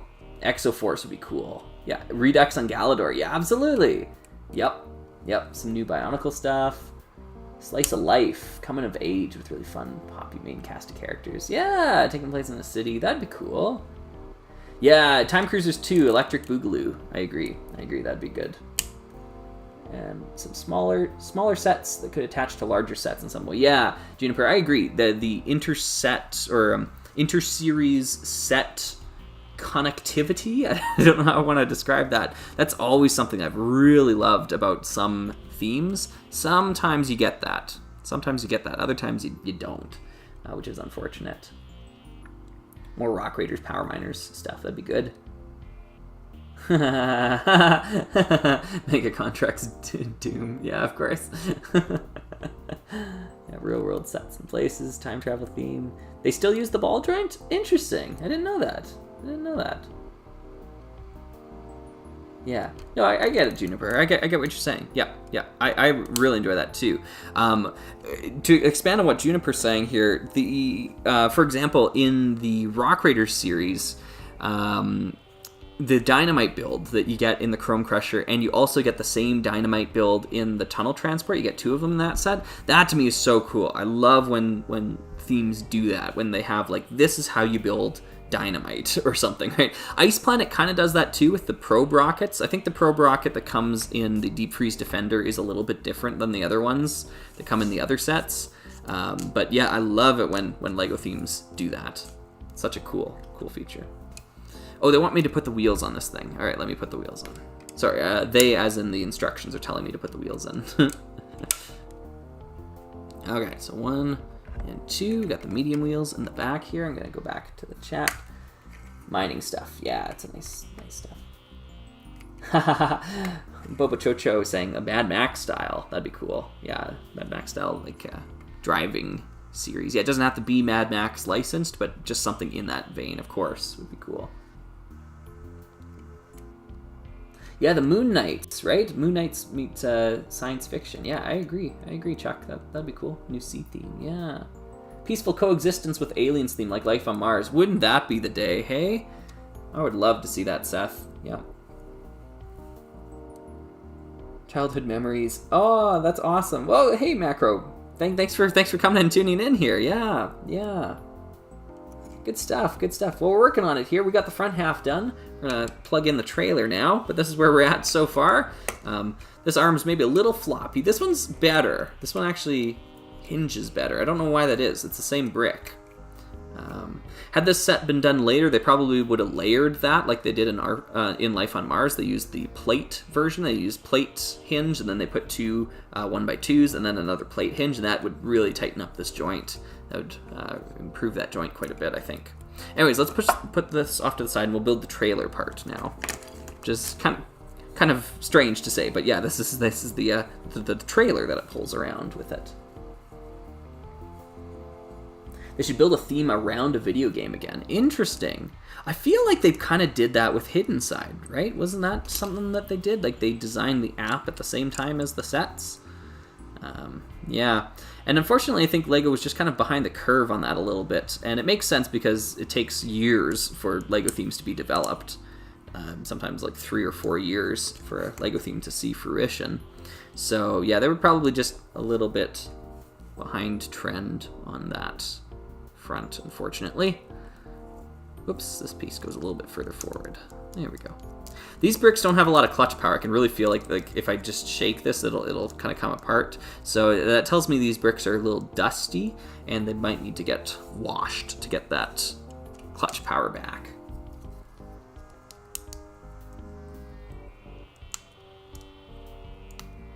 Ah, Junsong, I see what you're saying. Yeah, from a business sense. Collectible minifigures series. Yeah. Strangely enough, I have kind of been thinking about LEGO business recently. Someone had emailed me a video that they had made on the business aspect of LEGO recently, and I went through and watched it and offered them some feedback on it and whatnot. Yeah, didn't especially resonate with me, but at the same time, I guess I could see what they were getting at with it. Oh, this is supposed to be a bigger piece. Ah, man. See, old sets do this all the time, where like you've got like 2x10s, 2x8s, 2x12s, like all in the same color. You just don't get that in modern sets anymore. They really cleaned that up, so you don't make mistakes like this. Yeah. I mean, like, granted, this is user error to some degree as well, so I can't just blame the set for getting a step wrong. I should pay more attention, is really what it is. But yeah. Anyways, this person, even though I gave them honest review, I didn't, I gave them honest feedback. They took the feedback really well, though. So they said they wanted feedback. I didn't just say like, hey, your video sucks or whatever. No.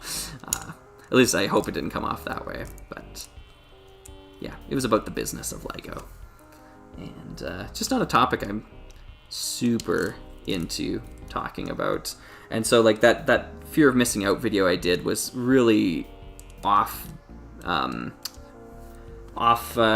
beaten path for me, right? It's not something that I want to spend a lot of time talking about typically, but I felt that I kind of had to. Okay, well, here's something I'm going to do right now. I can't find my brush here. Odin, what's up, Slugger and Sluggers? Yeah, what's up, everybody?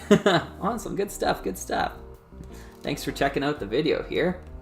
Why can I not find that brush anymore? I might have to go digging in my desk drawer again. Yeah, let me move this ever so slightly. There it is, there it is. Okay, cool. Gonna move this back. The illusion is broken, the illusion is broken. There we are. Cool. This is the brush. This is the brush that Nadiki was talking about earlier. This is a, it's called the Nomad tool, is what this particular brush is, but any horsehair brush will do just fine. It's got a little brush on the end here. This part's for actually cleaning under the strings of a guitar. Like, this is a musician tool, and that's why I have it, is for cleaning guitars, but it works really well for Lego too, so if you have dusty bricks, it really gets in there and gets all the dust out of the bricks as you go, so that's really awesome. Boxford Scoot's giving me the salt. Uh-oh. Uh-oh.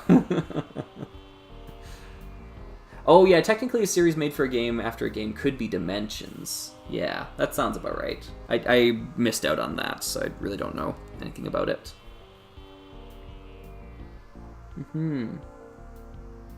Happy to see Speed Racer in the City motorcycle pullbacks that came out with recently. Oh, Speed Racer. Interesting.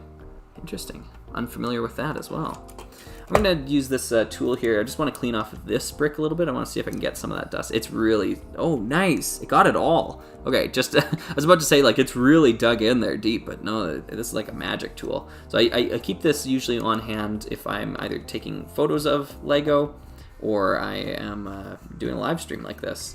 I want to have it handy so I can get some of that dust off. And it just kind of collects it, and then I brush it out later.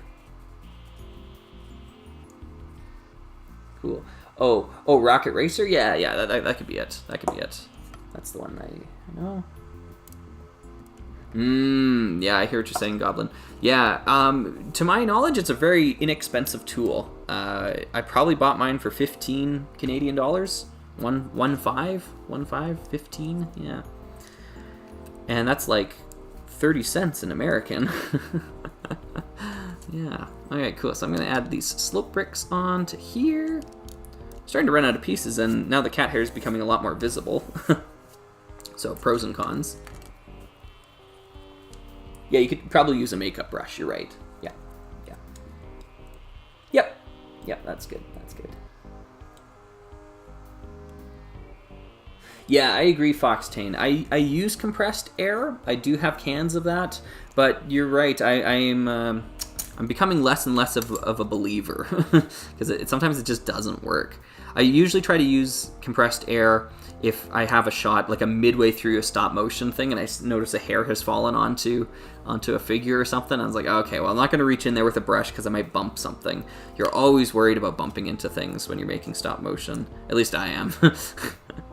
Because I bump into things all the time. Like, all it takes is just accidentally bumping the tripod and your day is ruined. Or what's worse, all it takes is your cat rubbing up against the tripod and your day is ruined. And that is coming from experience, sadly. Okay, getting close. Here's a part of the build that I actually like. Or sorry, no, I didn't mean it like that. Here's a part of the build that I really like.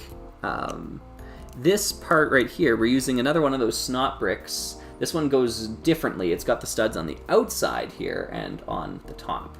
Oh, Seth, thanks for checking out the stream here. your decades-long slumbering love for Galador. Wow, that's awesome. That's awesome. I'm very happy to hear that. That's great. That's great. Cool. So this slope right here, these slopes along the side, are sticking out with the studs on the side building technique. And then these bricks, I bet you never thought you'd see one of these in a science fiction theme. I don't know if people recognize this brick if you're a younger viewer or not. I don't think Lego makes this piece anymore, but it's like an old fence piece. They used to use these in like Paradise and stuff like that. Yeah. Anyways, these snap onto the side like so. and they kind of become like a radar array of some sort. So I think this is a really clever reuse of these old pieces like that. And that just snaps into our main model right here. You're just gonna pop it in right there. TA is asking, do you try to buy sealed sets or do you not care if it's used? It really depends. Sealed sets are obviously great because they're not covered in dust and the bricks haven't been chewed by a kid or a cat. So there are pros to doing that.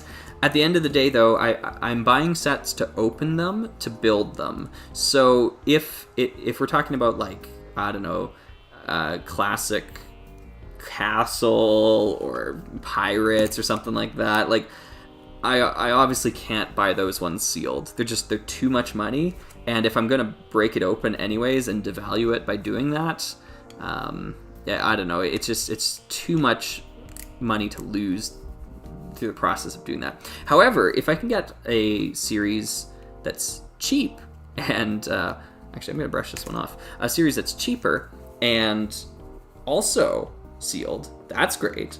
So I did a video recently where I went through and talked about a bunch of the sealed sets that I had bought, and I still have most of them sealed. Actually, the only one that I've opened is that model team set that I built on live stream, and those sealed sets were all very affordable for being sealed. And I just bought them sealed because I was like, well, I can, I guess, right? And I'll open them up and they'll be fresh new sets, and that'll be fun. I wonder what pieces from today will be retired forever. That's a great pondering there. Pelagocan. Pelagocan? Man, this is the part of live streaming I knew I was going to just get wrong right from the get-go. I knew I was going to mispronounce everybody's usernames. From the very first stream. I was like, okay, Slugger, you're going to get this wrong, and you're just going to have to live with it. Having to live with it. Here's a holographic sticker that they use. This one's not very remarkable, and I can't really show it off that well. It's just a circle, silver. It's got like a little star design that sometimes when you rotate it and it reflects light, you'll see some stars in the design there. Hey, Google user, welcome back. Welcome back. They do still make that park, according to Bricklink. 5 sets this year? No way! No way. That's crazy. Okay. Yeah, the lattice piece. Yeah, it's still a great piece, eh? Still a great piece. What do you mostly use for buying Lego? What do you mostly use for buying Lego? Money. if that's the question. I'm not sure if I understand the question, Root Beer Gamer. Sorry. If you could rephrase it, I'll take another stab at it. But yeah, the money that I earn from teaching goes towards building Lego. Yeah. And paying bills. That's an important part of it as well, too. Yeah. Okay, we're getting pretty close here. It's okay, I'm not even sure how to pronounce it. That's awesome. Yeah.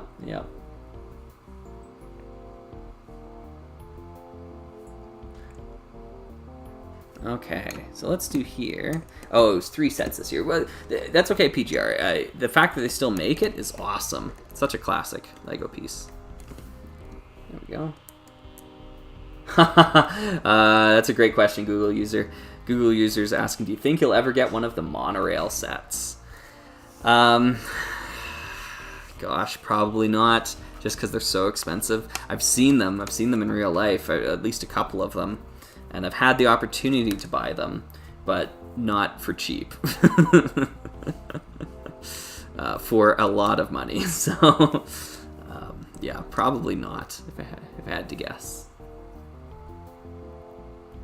Oh, what site do you use mostly for buying Lego? That makes a lot of sense. Okay, sorry, Reboot Gamer. I didn't quite understand it before. I use Bricklink. Some sets I will buy on eBay. Sometimes I will shop on eBay. But oftentimes I prefer Bricklink, even for buying used sets. And actually, you know what? I'm curious, folks.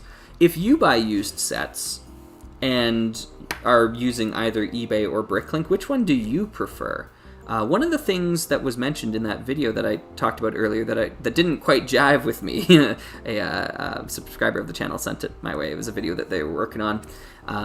They said that the general consensus was that people buy used sets on eBay more than they buy them on Bricklink. Like, it's a better site to buy sets on. And I disagreed. But I'm curious if I'm in the minority there, because I might be. I find buying sets on Bricklink to be better, or at least easier, because I'm on the site already. And oftentimes I'll pick up a set and then I'll check their store page to see what other little bricks they've got, and usually I'll get sets and parts all in the same order. And I'm curious if other people do that. So let me know. Let me know if you're like that, or if you prefer eBay, just getting it all in one-stop shop.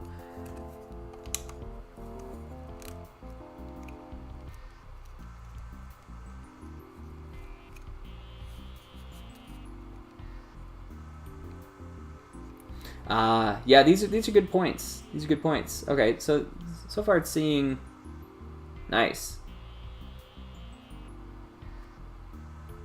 Brick Owl and eBay. Yeah, I've never used Brick Owl. Yeah, okay. Seems like eBay's a popular choice here, but there are a few people saying Bricklink as well too. Interesting. Chuck's got a good point about you can see the sets, like the photos are on eBay, which is nice. I forgot about that feature, and yeah, that is nice. Some sellers will be nice if you ask them for photos. Sometimes they won't. And I don't blame them, honestly, because if it's like a $15 set or something like that, yeah, you got to think about that sunk time that they have to put into taking the photo and sending it to you and whatnot, and was it worth their $15? Like, was the time sink worth $15? You know, yeah. Okay, so I was left with 2 pieces left over here. This one doesn't even belong with this set, so it must have been a wrong piece that they had put on it originally, and I must have missed something with this one, so that'll be a couple of drinks there if we were playing a drinking game. So I'm going to go backwards and see if I forgot something.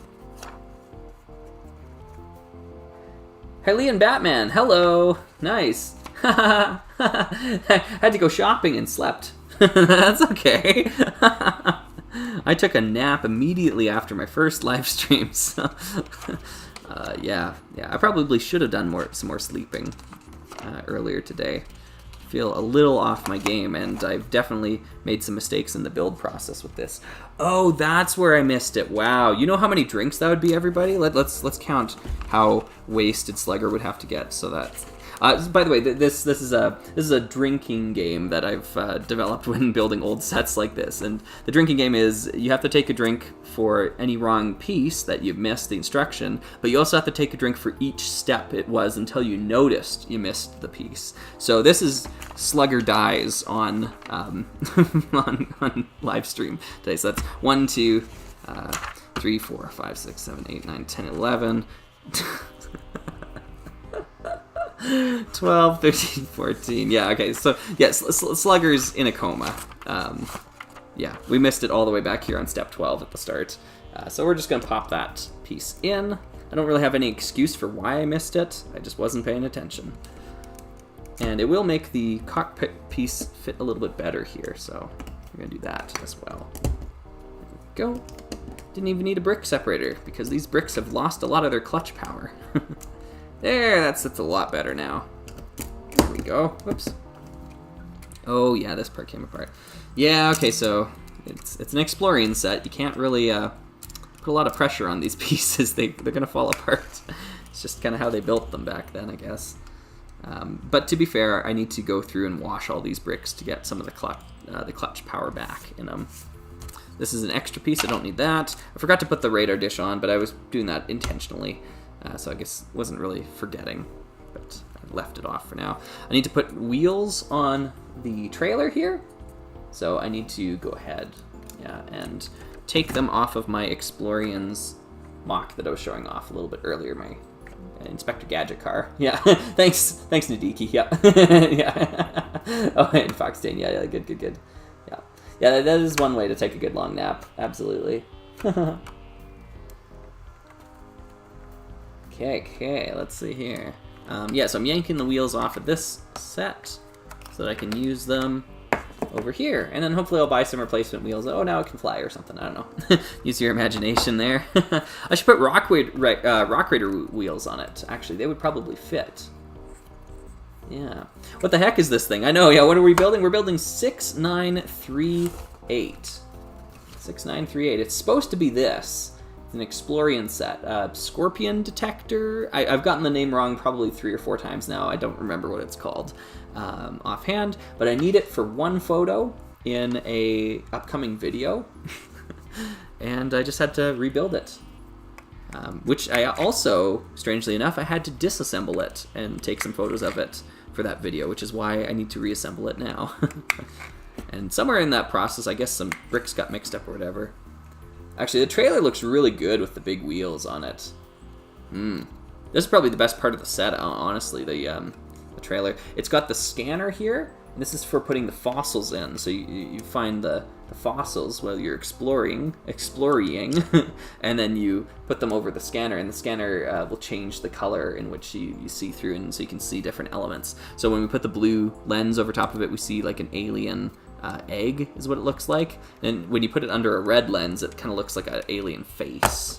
So kind of we're doing this gimmick, and I know like Alpha Team did that one, or did this gimmick eventually, and you won't be able to see any of this on camera, I know, but it's pretty neat. If you are interested in it, you might want to just pick up a few of these pieces. They're the fossil pieces. There's one that's like a dinosaur, and there's one that's kind of like an alien looking thing. The other neat gimmick about them, this might blow some minds here, but they're magnetic. They actually stick to the Lego magnets. So the idea was that you drive over with your detector, you'd put your arm down, you'd pick it up, and then you'd go and you'd deliver it into your scanning device over here. And you could do that. And you could check it with the other arm. So this is the 2 lenses here. So you go over with the red lens, you can see what it looks like under that, and you can see what it looks like under the blue lens. And most of the Exploriens sets had this little configuration here. They had the red lens and the blue lens side by side like that. And then you've got what look like scanners. This one kind of looks like a gun. It might be. Maybe it's for self-defense. This kind of looks like a light, maybe, or a gun as well. You can imagine that either way. Got some antennae here. I like the way that these arc backwards on the model. I think that looks awesome. I might have to hold that up so people can see it a little bit better. Yeah, the way that these stick up. That's really cool.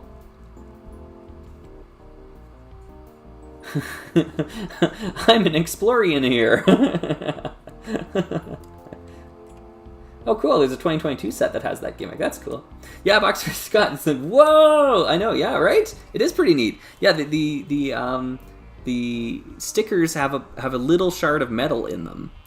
And that creates this magnetic charge, I guess, to them. Or like they're just a little thin sheet of, I don't know, aluminum or something. These magnets here are super powerful, of course, the classic magnets. So that they definitely pick them up. Can you pick up multiple? Yeah, you can pick up multiple. That's amazing. I wonder if we can get a stack of 3. Oh, just about. Just about. No, okay. You can pick up 2 at a time. Can't quite get the 3rd one. Maybe on the other side of the magnet, you could stick it there. Yes, you get a big mitt full of charged things like that. Now, there's other magnetic pieces like that as well, too, that exist. The one that comes to mind is the Insectoid crystal piece. And I don't have any of them handy, and they're with my energy crystals, and I was trying to find my energy crystals off stream the other day. I keep bumping into this camera here today, I don't know why. But I wasn't able to find them, so I don't know where I put them. They're in my house somewhere, hopefully.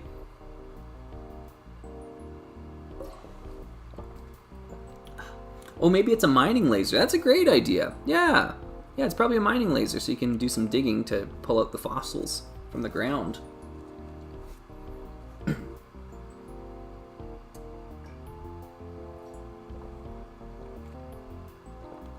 Yeah, I think you're right, Emerald. Yeah, the magnetic stickers do kind of wear out a little bit more easily.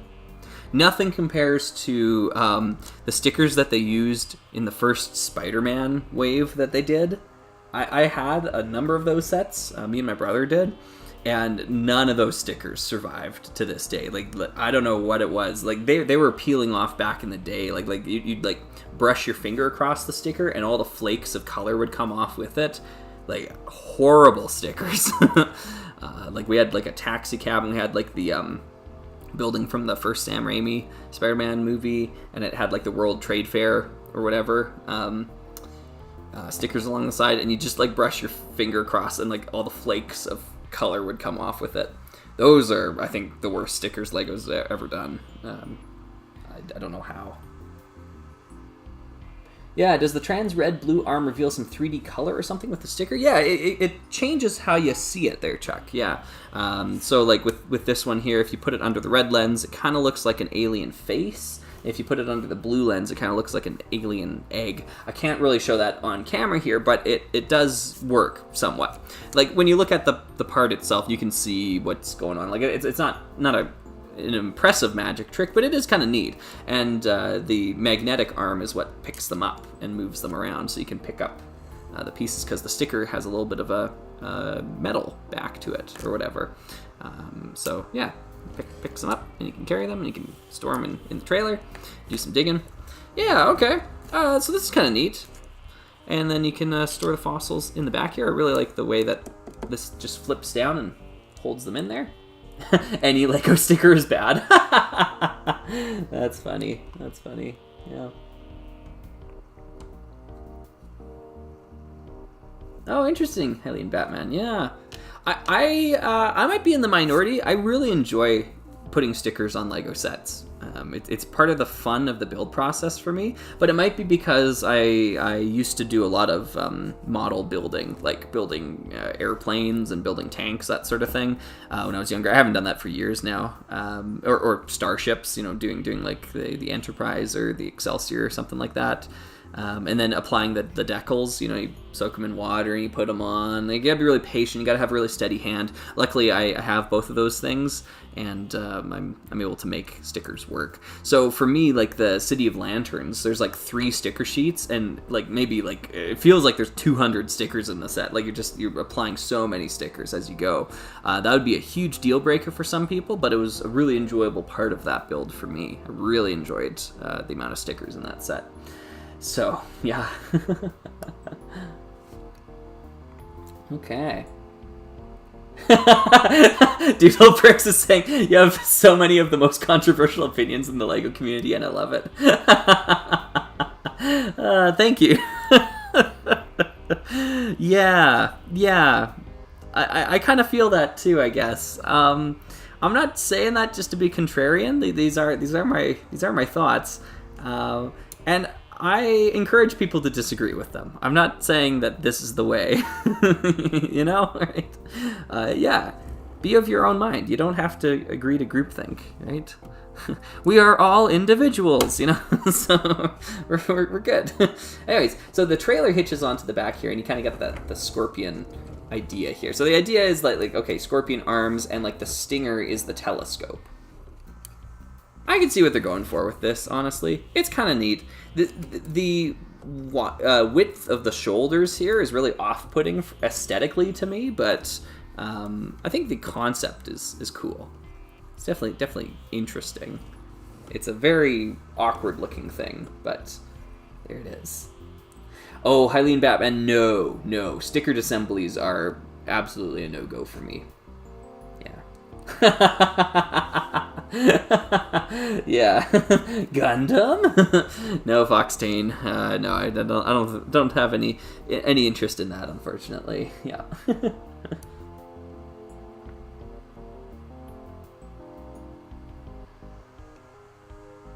Yeah, I agree with Emerald there. I've definitely bought pieces before where I've taken the sticker off to put on a different piece, and it's worked for me. Usually not clear back stickers, but yeah.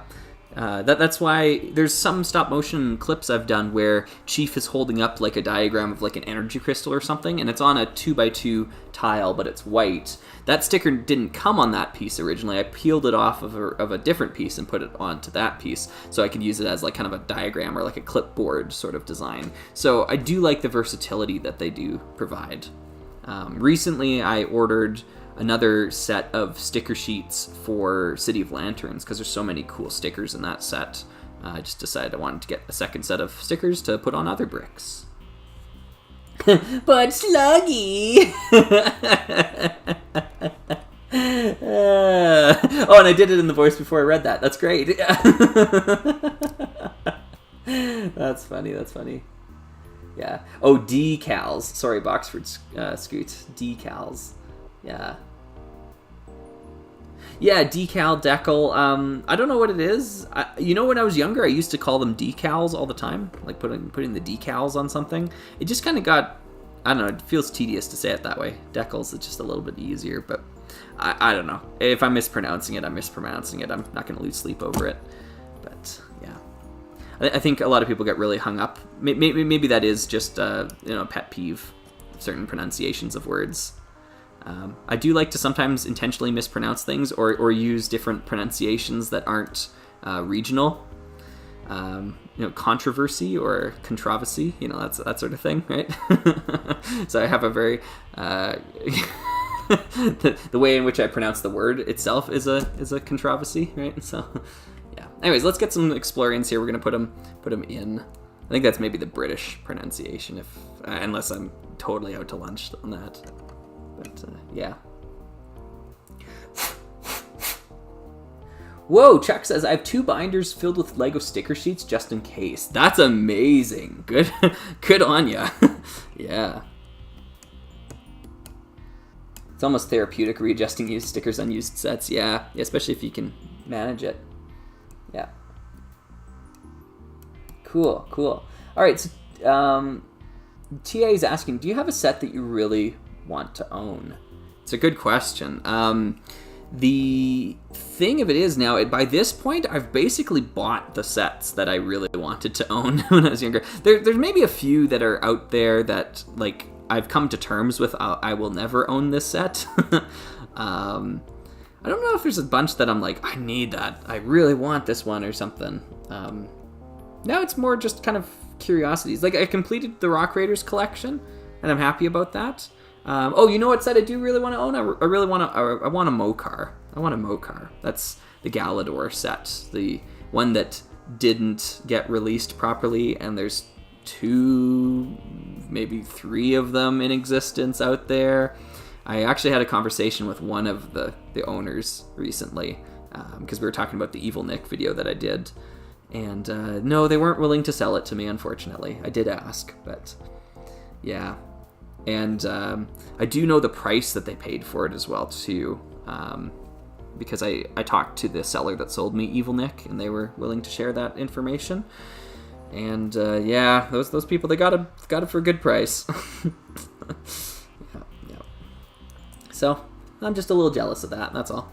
Anyways, I'm going to stick some Exploriens in here. I've modified some of the faces here, by the way. I put an Extreme Team head on this body here.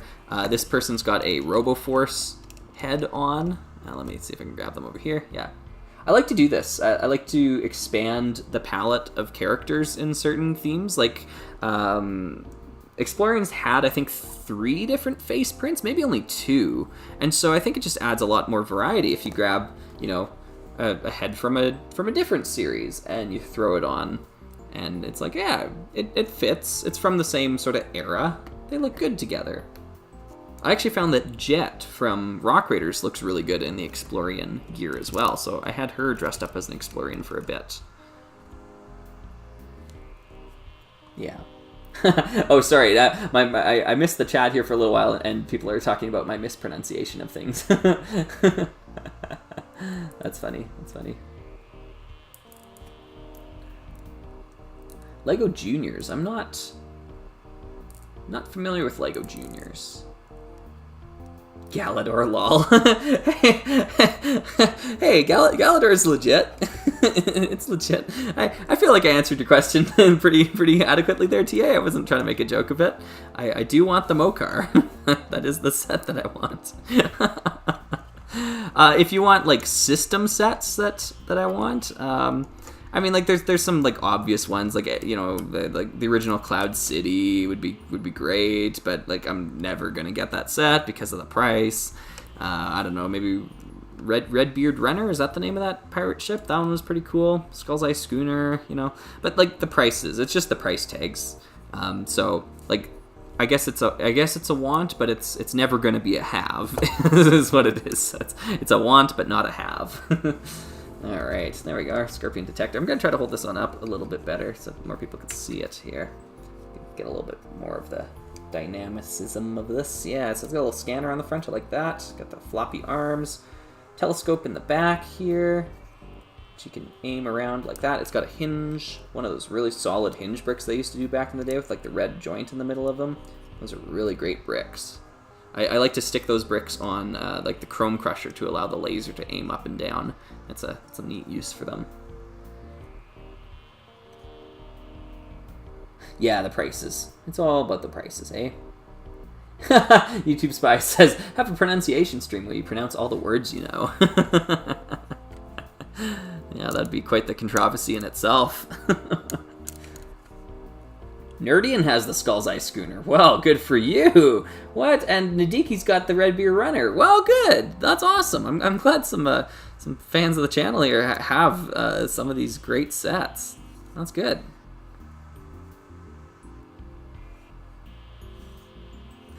Student Scissors is asking, is there something you're planning with the email from the most exciting video ever about the most boring topic, or just looking for audience interaction? Well, it started out as I was just curious, and people were asking me on stream the last weekend about, like, hey, can I send you my mocks? How can I send them to you? Like, this sort of thing. I want you to see them. And I was like, okay, well, I'll make an email address. That was kind of my thought process behind that, because people wanted to send me some stuff so I could look at it, and I was like, it'd be just easiest if I made an email address, so I did. And then I started seeing some of the submissions and people saying like, oh, I can't wait to see what you do with this in a video or something like that, and then I was realizing, oh, I guess the implication was I'm going to be collecting these things and making a video about it at some point. So that will probably kind of happen, I guess, at some point. It wasn't my intention, and I don't think I'll make like a dedicated video towards the idea, but I could see including them at the end of a video at some point, and then like going forward, if I do like a new series like that, including them in that. Yeah, mainly I was just curious. I just wanted to see what people were building, and wow, I'm really impressed with what I've seen so far. Some of them are shockingly good. Like, these people should have their own YouTube channels, and we should all go subscribe to them. like shockingly good stuff. So that's awesome.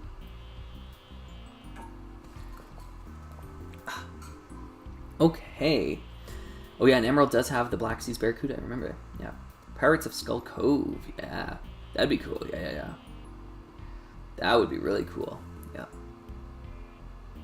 You've got the Expedition Balloon too, Google user. That's great. And Amazon Ancient Ruins. Yeah, I had to make that hard decision recently where I was presented with an opportunity to buy Amazon Ancient Ruins for about $100 less than it goes on Bricklink, and I turned it down.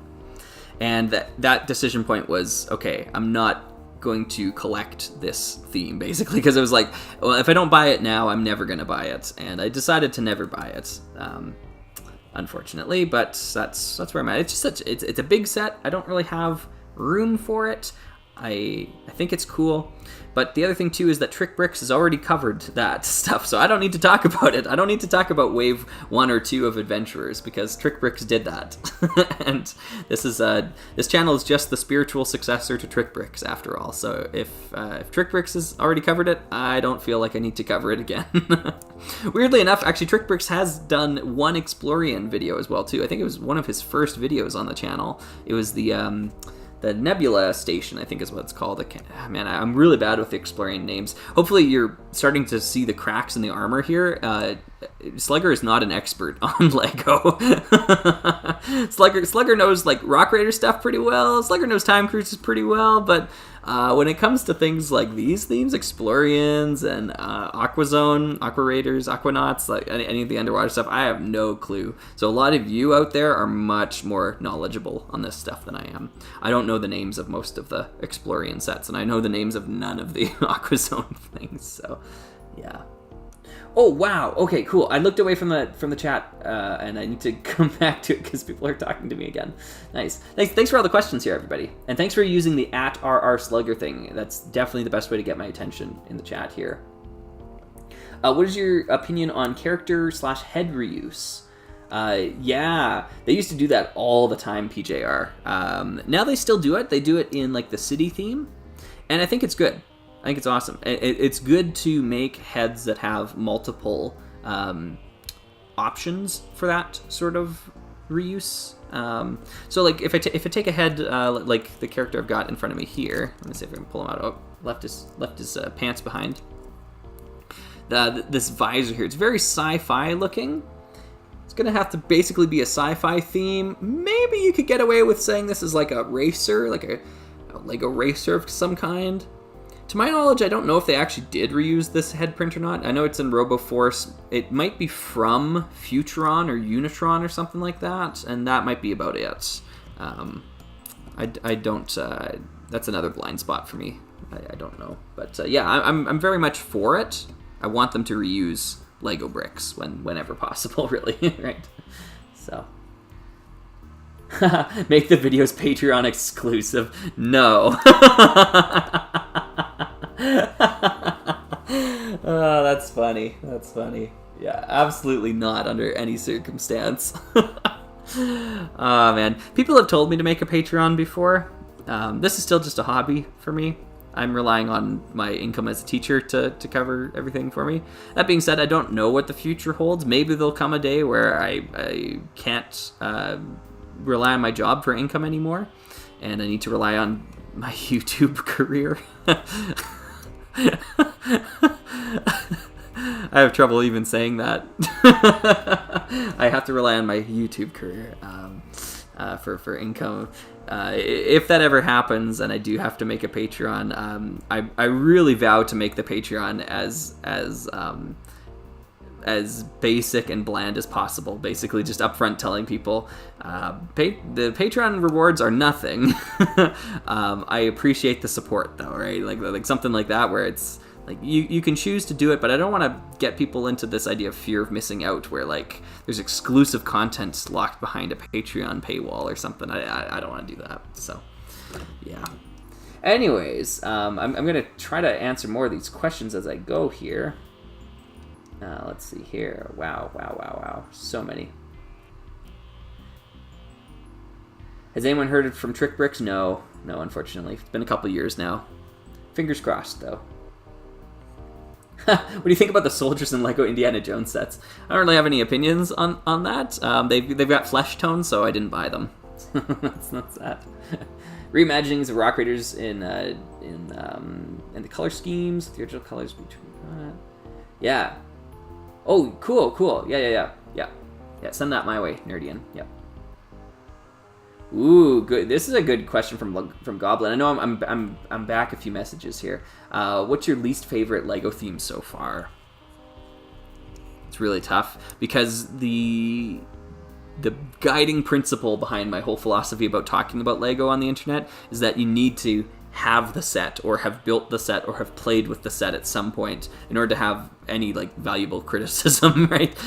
Like at most you can say like, oh, it looks aesthetically it looks bad from the photos I've seen, right? You know, which is kind of like my opinion of the 3-in-1 castle they did recently.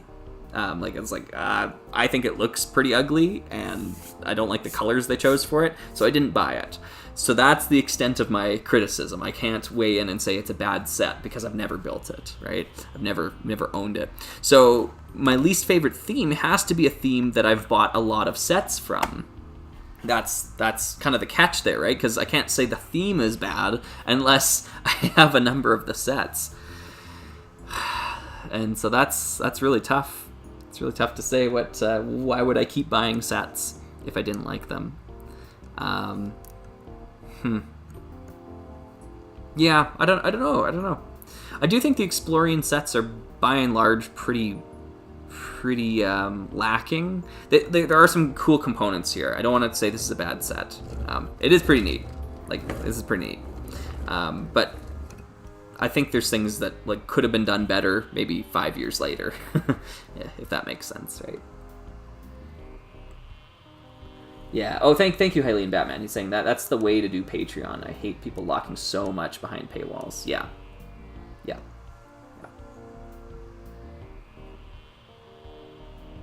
Yeah, I know what you're saying there, Emerald. Yeah, like the other problem with Patreon is it starts you down the road of you have to like you're making promises now, promises of content, promises of this or that, and that's like I don't know. It's just been time and time again the kiss of death for so many YouTubers out there is they just make promises they can't keep, and then the fan base turns on them, and that's that.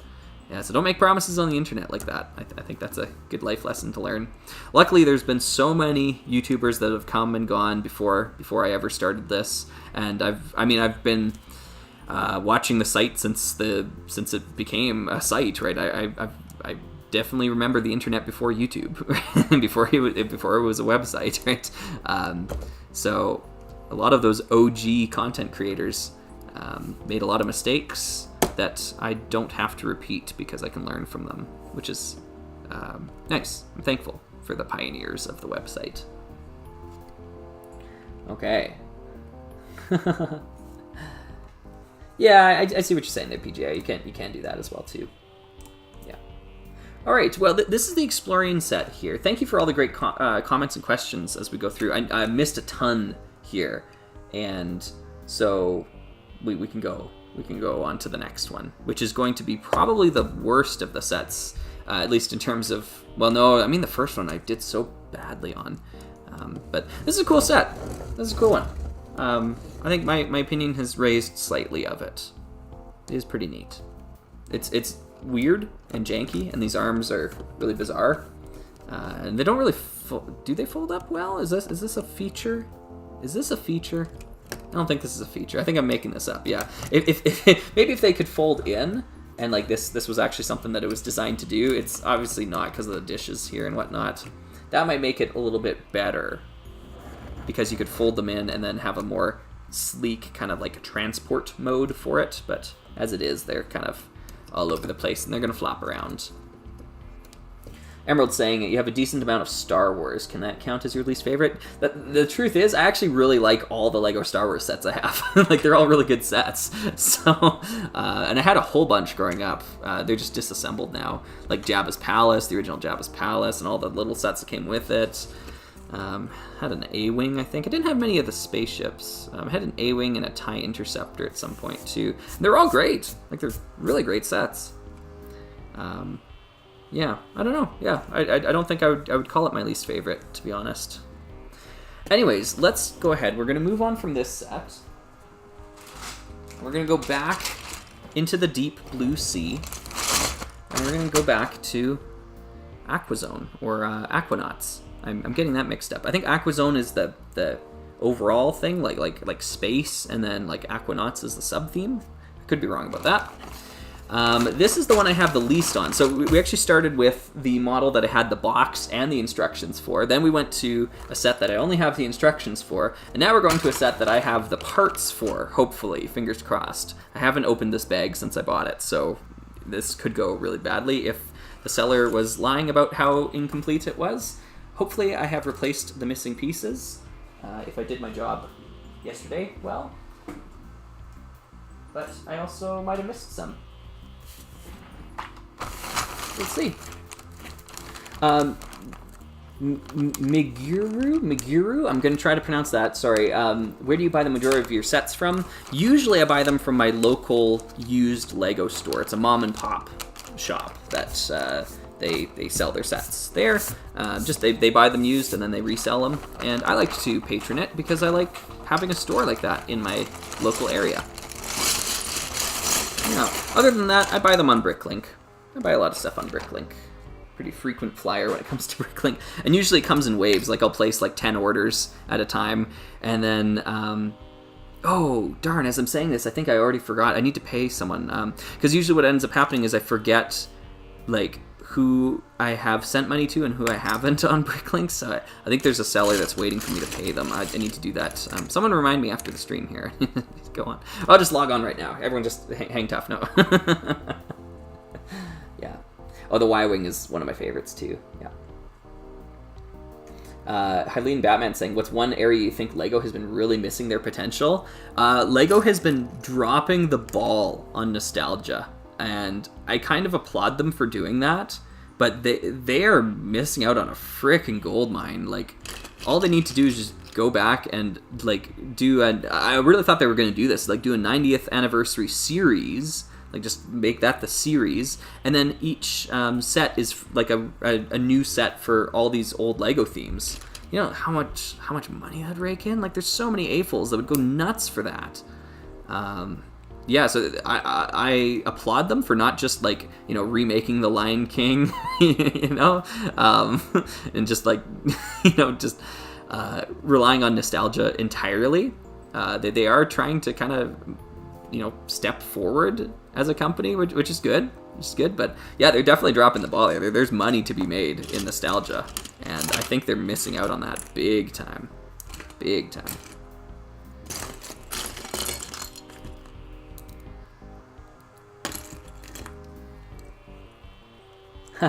Nerdy saying, I love this set. Oh, Goblin, thanks for zooming for streaming in here with us. That's awesome. Sorry, I'm missing a bit of this here. Hey, MC Hammer. Greetings. Returned from venturing at a park. Good for you getting outside today. Nice. I decided the best thing I could do today would be to stay indoors and build some Lego. Yeah. Oh, this is definitely a favorite set of mine. This is, I think it's called Claw 7 or something like that. I'm looking forward to it. Honestly, the pictures of it looked really interesting. And now that I'm saying that, I realize I need to look up some instructions here. So it's time to grab the iPad and look up how to build this. Oh, wow. Okay, lots of people are sending me messages on Instagram and Discord right now. That's great. I can't respond to them right now. Thank you for doing that. I will go through and I respond to every, I read every single thing people send me. Some of it I find I need to respond to. I'm like, hey, I got something I can add. Some of it I'm like, yeah, that's great. Thumbs up, or a little heart thing on YouTube. I love that button. That's great. Yeah, they do the nostalgia with the FOMO. That's right, Nerdian. Yeah. Oh, Emerald says this is the only big Aquanaut set I'm missing. Oh, interesting. I know this one was there was something about the release of this set that made it more limited or something. I can't remember, or maybe I'm misremembering. Maybe it was just something to do with the name of this set. But let's look it up here. So this is 1822. I need to change my build number. Now building set number. And we are building 1822. The year I was born. Okay, good. Yeah, I know, Eileen Batman. Yeah, it's such a nice thing to have, and it's a great store. The selection is just incredible. They do the bulk brick stuff as well too, so you can dig through and grab the bulk pieces that you need, and they actually sort it, which I'm noticing from watching Brick System Brothers videos. They go to different Lego stores as well, and I'm noticing a lot of stores don't sort the colors. So you're just digging through literally just bulk bricks, unsorted. And that's got to be a very unpleasant experience. But yeah, so lots of times I'll go through and I'll be like, okay, I need this piece in yellow. So I'll just start digging through the yellow bins and then I'll find it. That's the way it works there, which is nice. PJR is asking, what's the best place to send things? I think if you can attach it to an email, that's the best place to get me. rrslugger@protonmail.com. And if you need to see it spelled out there's no dots in between the R's, it's just rrslugger@protonmail.com. You can see it in my recent video, the most exciting video about the most boring topic, I think is what I called it. The thumbnail is the explosion and then the, the emoji.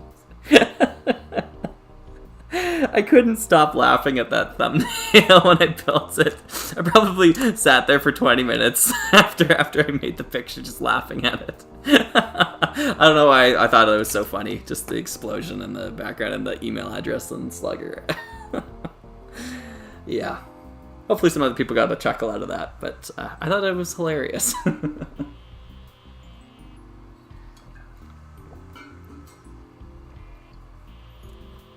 Do I know the logic behind set numbers? I wish there was some logic behind them, Nerdian. Yeah, for some series like Rock Raiders, it makes a lot of sense.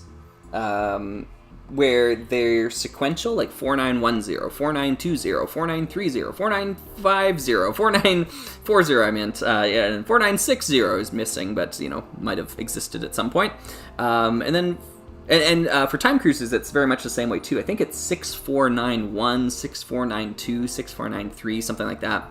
But sometimes it's just random numbers, it feels like. Like the first Aquanaut set we were building today was 6175, I think. And then this one's 1822. So, yeah.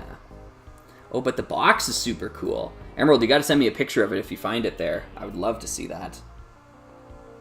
You can just send it over Discord or whatever. That works too, yeah. Does anyone know of any independent LEGO stores in and around Toronto? That would be cool. That'd be cool. There's gotta be one there. Old YYZ. Yeah. I've been to Toronto before. And I guess by me saying that, I've revealed that I don't live in Toronto.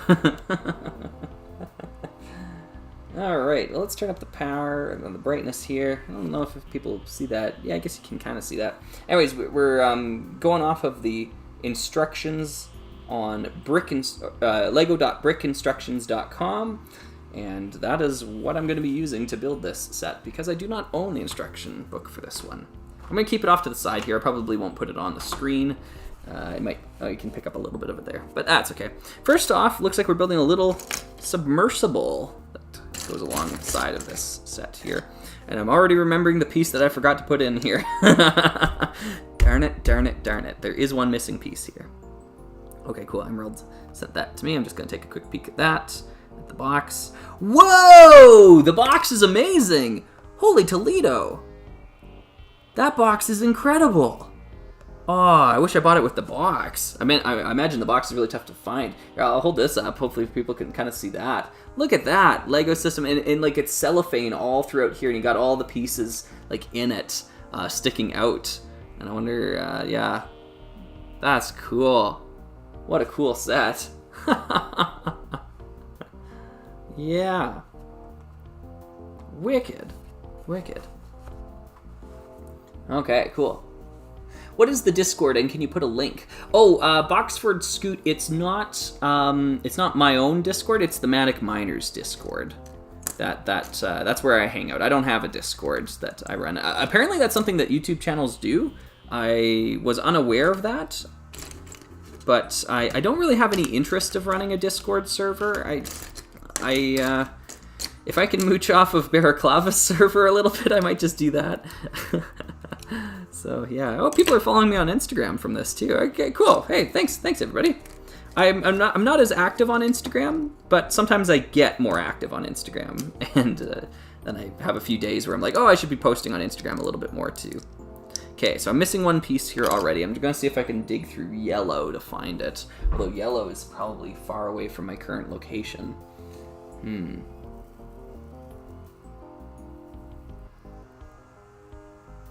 I wonder if the gaps between the Rock Raider sets were for second and successive waves. Maybe. I don't know.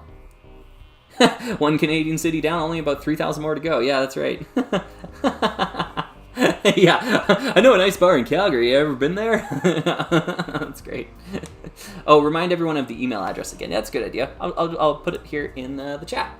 rrslugger@protonmail.com. And that goes directly to me. Yeah. For those of you that are looking to get off Gmail, like I have been, I've been enjoying Proton Mail. It's a little bit of a learning curve to it, I think.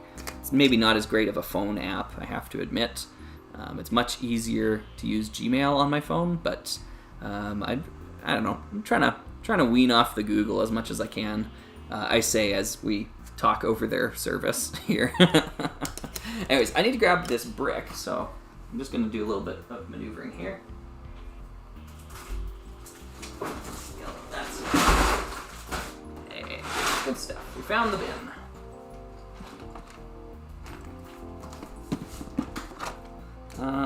Well, here, I know they say you're not supposed to sort by color. I do sort by color, but sometimes I do stuff like this, where I put two similar colors in a bin together, and that can help you find the piece a lot easier than just putting all of one color together.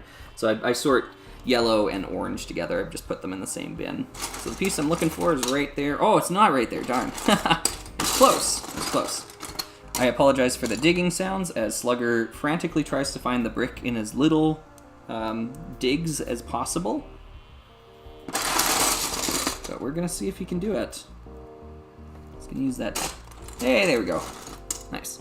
We're just looking for a 2x2 slope brick, like that. That's all it was. Sweet. Earlier you were quoting Jobby. Are you a Transformers fan? Or one of the few who watch them and aren't? I am a Transformers fan. I just don't buy the toys. Is really what it comes down to. So I don't know how much of a fan that makes me, but I loved Beast Wars growing up. Beast Wars, I still do. Like, I mean, it's a great show. I usually skip season 1 these days. I think the show really starts hitting its stride in season 2. But yeah, Beast Wars, or Beasties as it was called in Canada. Beasties! Yeah. And of course, Jobby's just an amazing content creator because such high quality content. And yeah, it's just fun to watch that. I mean, I've been probably subscribed to TJ Omega for 15 years now. Yeah. TJ is like the OG, or one of the OG Transformer content creators. I think Bolt Matrix is another one that's been around for a long, long time. Used to watch those videos quite a bit too. But yeah, watching Transformers videos is, to me, actually more fun than playing with Transformers or having Transformers. Sometimes they're fun, like, because of the tactileness, but sometimes it's like, you know what? Instead of spending the money on the Transformers, especially modern Transformers, the price tags on some of those things, like, we're talking hundreds of dollars, that's ridiculous. And it just doesn't have the same sort of, I don't know, usability or fun factor that Lego does to me. But your mileage may vary on that, of course. Okay, it looks like we got this little submersible just about done. It's one of the only blue parts in the set here is this piece here. These bricks are pretty gross, honestly. This set was not well kept, and there's a lot of stuff that it feels like kind of like baked on almost. So I might be trying to brush some of it off as we go. I might use this end actually to get in between the grooves here. But yeah. Oh yeah. Foxtain's right. Jobby's not a family-friendly channel. If you are, I don't know, under the age of 27, you probably shouldn't be watching that. Yeah. Definitely content not for kids.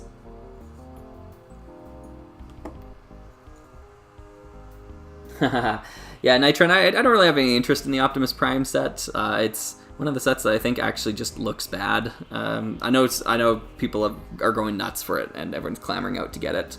I don't know. I think it looks very knockoff to me. I just don't think they got the proportions quite right, and the face is really uncanny looking. So, yeah, I don't have any plans of picking that one up. Unfortunately, if you disagree with my opinion, though, and you're picking it up for yourself, please don't take my opinion as gospel. It's just I didn't quite like the look of it. That's all. That's all. And that's okay.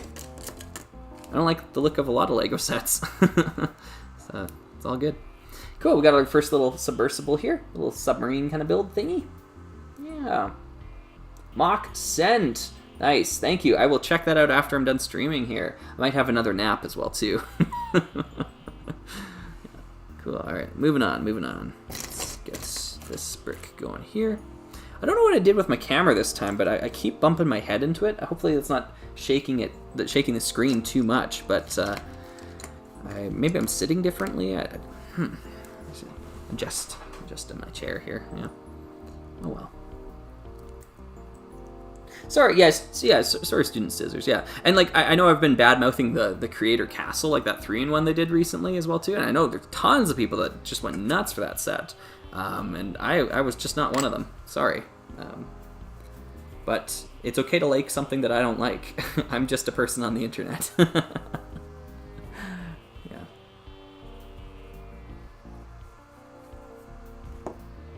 Okay, let me put this... Oh, where to put...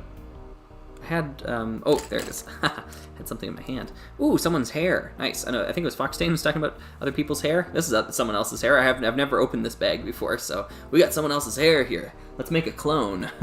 Yeah. Posture check. Yeah, right? Hey, thanks, Permanent Detour. Yeah, great stream. Yeah, see you later. See you later. Oh, that's what the rubber band is for. Hey, yeah. I was wondering about that. Interesting. Thanks for the tip there, Bitter Butterfly. Bitter Butterfly. That's interesting. It's tough to say. Bitter Butterfly. Bitter Butterfly. About the Aquazone visors fitting a single stud. The Aquazone visors fit a single stud? The visor does? What? Oh. Like in there? Oh my gosh. What? Why? Why can it do that? Why? Wow, okay. Well, thank you, Nerdy. That's my opinion of it. Weird. All right. Oh, PM Elling, yeah. Have you ever gotten Lego from a smoker home? Yes. The 1012 subscriber special. Believe it or not, that model team set, the big one, the Whirlin' Wheel Super Truck, definitely it reeked when I got it. I washed those pieces once through using my usual process: water, soap, rinse, salad spinner, fan, and it didn't work. Like, it just straight up didn't work. So I actually bought that set from the local store, and I took it back, just saying, like, I can't, you know, I actually don't think I took it back, because I remember just talking to them saying, like, I might take this back because, like, it smells like smoke and I can't get the smell out. But I'm going to try one more thing. What I tried then was I washed it with 1/2 water, 1/2 vinegar, half parts, both. And that did it. Yeah, just washing it with water and vinegar took the smell out. And now the set smells amazing. I mean, I like the smell of vinegar. And the vinegar smell wears off eventually. But that worked. So if you find that you have a set that came from a smoker home, try water and vinegar. You probably can skip the first step. You probably don't even need to wash it with water and soap. It's not gonna cut the mustard, you know. So you're gonna need that water and vinegar together. That concoction did the trick, though.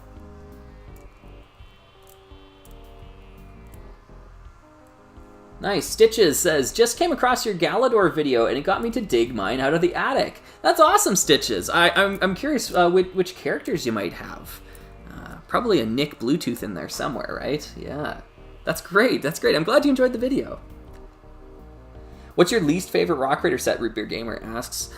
I honestly don't think there's a bad Rock Raider set. At least the retail sets. My least favorite, I mean, nowadays it's probably Chief, just because, like, gosh, that sucks, right? The only way to get that character is from that one stupid collectible set that's now hundreds of dollars. Of the retail sets, my least favorite might be the Rapid Rider, and not because it's bad. I really think it's a good set, and it's good use of those parts. It's just maybe a little less interesting than some of the other sets might be. Hey, what? Oh, there they are. Okay, they're attached to the bottom of these bricks. I was wondering where did these parts go? I'm missing some pieces.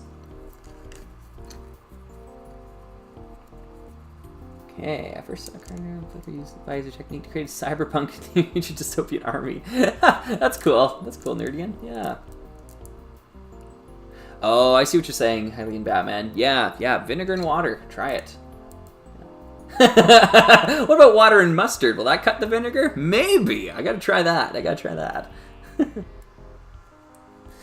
I almost agree with you there, Emerald. Yeah, it almost would have been better if Chief never got a set at all. It's a really sad state of affairs that we're in, but it's just the reality of the situation, and I'm not happy about it. I'm not happy for the money that I had to pay for it to get Chief. I'm not happy that I paid the money to get Chief either. It's I don't know, like there is regret behind that decision to do that because it made it worse for other people.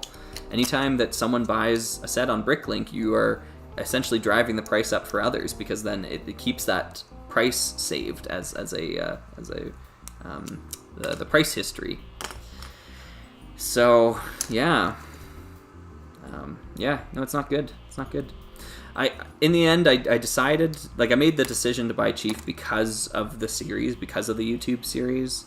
I kind of figured, well, it's not really a Rock Raiders retrospective without Chief, is it? You know, so that's where we're at. So I've often thought about doing, you know, like how YouTubers do the tier ranking, like, okay, this is S tier, this is A tier, and they take the pictures and they put them on the little thing. I've often thought about doing that for Rock Raiders. There's just not enough sets, I think, to make it interesting. I might do it eventually, but maybe I can spoil a bit of it here. Chief would be the D tier set, like the F or whatever the lowest tier is, just due to the release. And honestly, all of the Mini Heroes collection probably to be down there. They're just bad sets, and now they're too expensive to own. So yeah, that's where it's at. I'm missing a piece here, everybody. I'm missing this 2x6 in black, so I'm gonna have to do a little bit more digging again. That should be around here somewhere, though. Let me check the chat really quick because there are a number of orange markers for me here. Yeah, Nerdian's talking about the chemical whitening method. Yep, that I've heard that works too. Where were those classic collectible figures even sold? Yeah, Nerdian's asking about that too. I don't know about you, sometimes wish you never got a set at all. Do. That's good. They were sold in Lego kiosks and Lego Shop at Home. And Lego Shop at Home was not what it is now. Like, we're talking about the time period where you'd call and order sets over the phone. That's how I got my first Rock Raider set, was my dad called, and I remember listening in on his phone conversation with the people at Lego. And yeah, that's how I got my first Lego set. Over the phone. That's just how you did it back then. So you can imagine that they were pretty rare and hard to get a hold of. However, there are a lot of stories of sellers that, or people talking about they would go to Legoland or something, and then like Chief would be marked off like on clearance for like $2. So they did make a lot of them. Oh, darn, my bush lost a leaf there. The little seaweed bush here lost a little green part. Oh well. It's got a few more, so okay. Yeah. So there are a lot of them out there. Yeah, there's a photo saved on my computer that I found the other day of a Bricklink seller or a Bricklink store that posted, like, it was something like 17 new Chief cards, like the cards that came with those sets, and they were in new condition, just like posted them all at once. And I called the photo suspicious because I don't know where they got those parts from. Yeah, other than new Chiefs that they opened and are now going to slowly sell one by one every 6 months. Yeah, it's annoying. Here we go, let's grab this part. So it's a 2x6 in black is what we're looking for here. 2x6 in black. How are we doing for time? Not bad, actually, not bad. I kind of planned a 3-hour stream is kind of what I was thinking here today. So coming up on that. Yeah, MC Hammer is talking about Infomaniacs. You know what I just got the other day? I just finally got the Infomaniacs head. I had the torso, and I've had the torso for the better part of a year now, but the heads are nearly impossible to get, so I set it up on Bricklink to send me an email whenever one got listed. And one got listed in Canada recently, and I bought it right after, I think it was right after the stream I did last weekend. And it arrived, and it's in such great condition. I'm so happy. So the Infomaniac will be making some appearances in upcoming Slugger videos, which will be really fun, because the Infomaniac's a great character. Aloha! How you doing? Yo! And in Lenny language, welcome to Lego Island! So good, so good. Yeah, I don't know if I talk about how much Lego Island, like, impacted me as a kid, because I played it all the time. I loved Lego Island. And you just wouldn't get like a video game like that these days. And I don't know if it would impact people the same way, because it's a very, very slow game. Like, it's not high octane. There's not like mini games and things like that. Like unless you count the races in it, or like delivering a pizza. I don't know if those are really mini games or what I would consider that to be, but yeah, it's a very slow moving game, but that's what makes it so great. And we don't have to talk about the sequels that never happened, right? Because it was just a really great game, and they never made any more. And the legacy of Lego Island is perfect. Just that one really great game. I'm sure glad they didn't drudge it up for some ill-advised sequels. That'd be bad.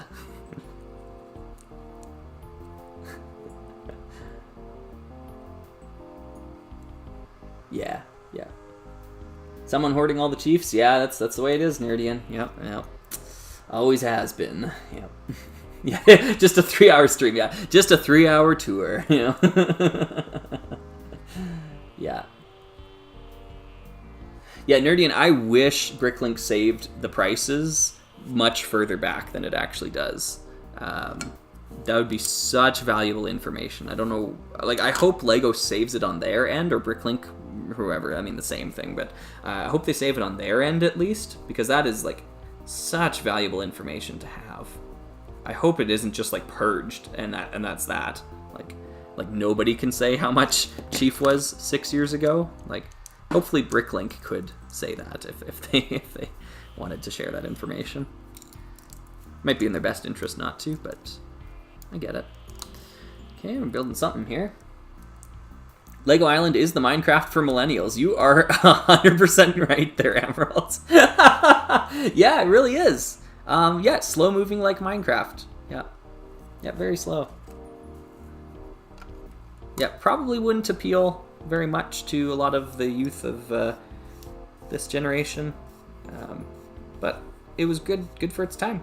Really great game, really great for those kids that grew up for it, or with it, I should say. You say like millennials don't play Minecraft? Yeah, that's right. Yeah, there are some younger millennials that definitely will indulge. I know older millennials too. I don't want to judge. Yeah, no. Minecraft is a game for the ages. There's no doubt about that. It's the Pac-Man of our generation, really. Yeah. Okay, cool. I don't know what I'm building here. This is like something. This is a set I've never built before. 1822 C-Class 7. I've never been to Legoland. I would love to. I'd love to go. I like roller coasters. I'm a big roller coaster fan. I have been to, well, no, it's not Lego. It's not Lego related. I was at Disney World Tokyo once a number of years ago, and there was a really cool Journey to the Center of the Earth roller coaster that I remember going on. But that was probably over a decade ago now. Yeah. There's actually some crazy stuff that just recently happened in the news in Japan. I don't know if I want to get into more details than that, but the the person in question, the prime minister there, was prime minister while I was in Japan in 2006, 2007, I want to say. Yeah, so really tragic events going on there. Anyways, I don't know what I'm building now. This thing's got like doors on it now. I don't know what this is going to turn into. What version of the Lego Gray, old or bluish, do you like? Well, PJR, if you've seen my collection, you know it's old gray all the way. I think there's a place for the new grays. I do like how they look on some science fiction builds, and sometimes as like concrete. I think dark bluish gray might look better there. But I think by and large, the old grays are just better shades. They're warmer colors. They don't have the cooler shades to them there. And I think that makes them a little bit more pleasing aesthetically, at least to me. A lot of people say it looks like puke, you know, or like they're more green. The grays are a bit more green, and so they look dirty. And I get that perspective too. I don't disagree. But I think that the dirty look of them is actually a benefit for a lot of themes, like Rock Raiders. You want those vehicles to look gritty. You want it to look lived in, like rock textures and stuff like that. You want that to look gritty. Why would you want a clean look? Why do you want your rock face to look sterile? I don't know. Just my thoughts on that. Okay, let's see here. Sorry, I'm getting distracted by the instructions here, but maybe that's a good thing to get distracted by. Oh, Hylian Batman works for a theme park and does get tickets for free. That is tempting. I don't have a passport right now. I need to go do that still, so I can't do any traveling, unfortunately. But yeah.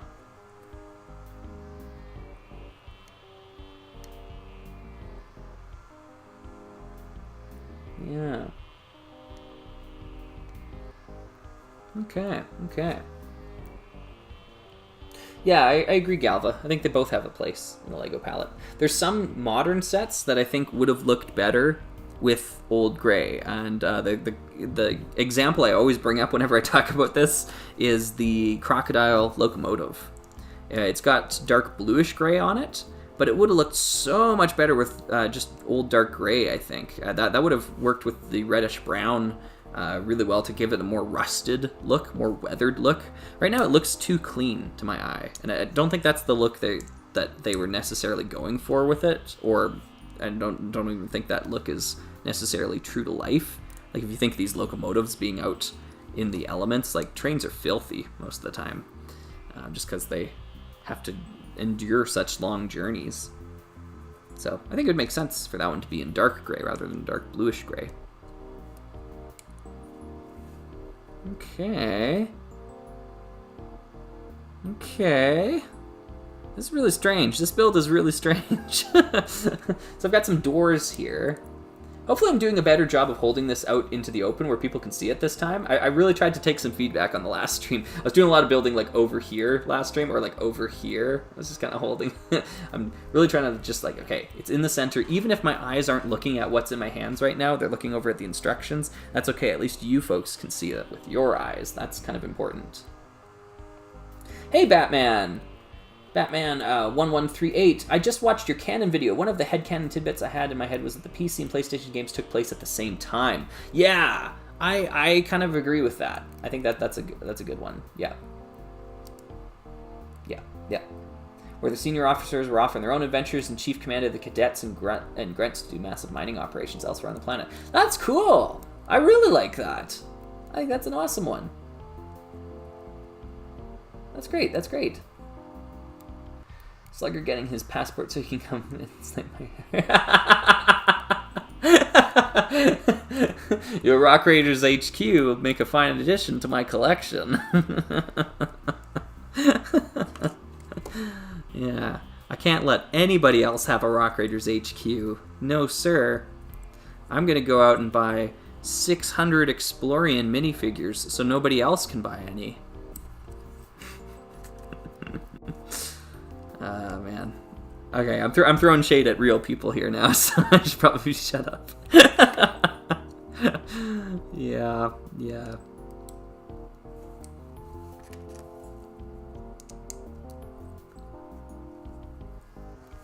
Alright. This is strange. This is going to be like a mechanism that pushes the door open. And I don't yet understand. Oh, it's for the claw! That's so clever! Oh, this is cool. Like, look at the pieces they're using here. This is like a wall piece. You use this like it's prefabricated wall piece, and then we've got like a roof piece here, like one of those roof tiles, like the tile that's at the front of the Hover Scout. And you put it all together, and it's going to rest in this little tray here, and that's going to push on the circular bricks, and there's going to be an elastic band that goes across here to apply the tension, and that'll open and close the claw over here. This is cool. This is so cool. Man, the building techniques they used back then were also pretty nifty. I mean, like modern Lego is phenomenal in a lot of ways. But old Legos, they got some tricks too. That's cool. Look at that. That's amazing. That's amazing. I gotta smoke some more cigarettes, I think, Eileen Batman, before I do a better Grievous impression. Sorry.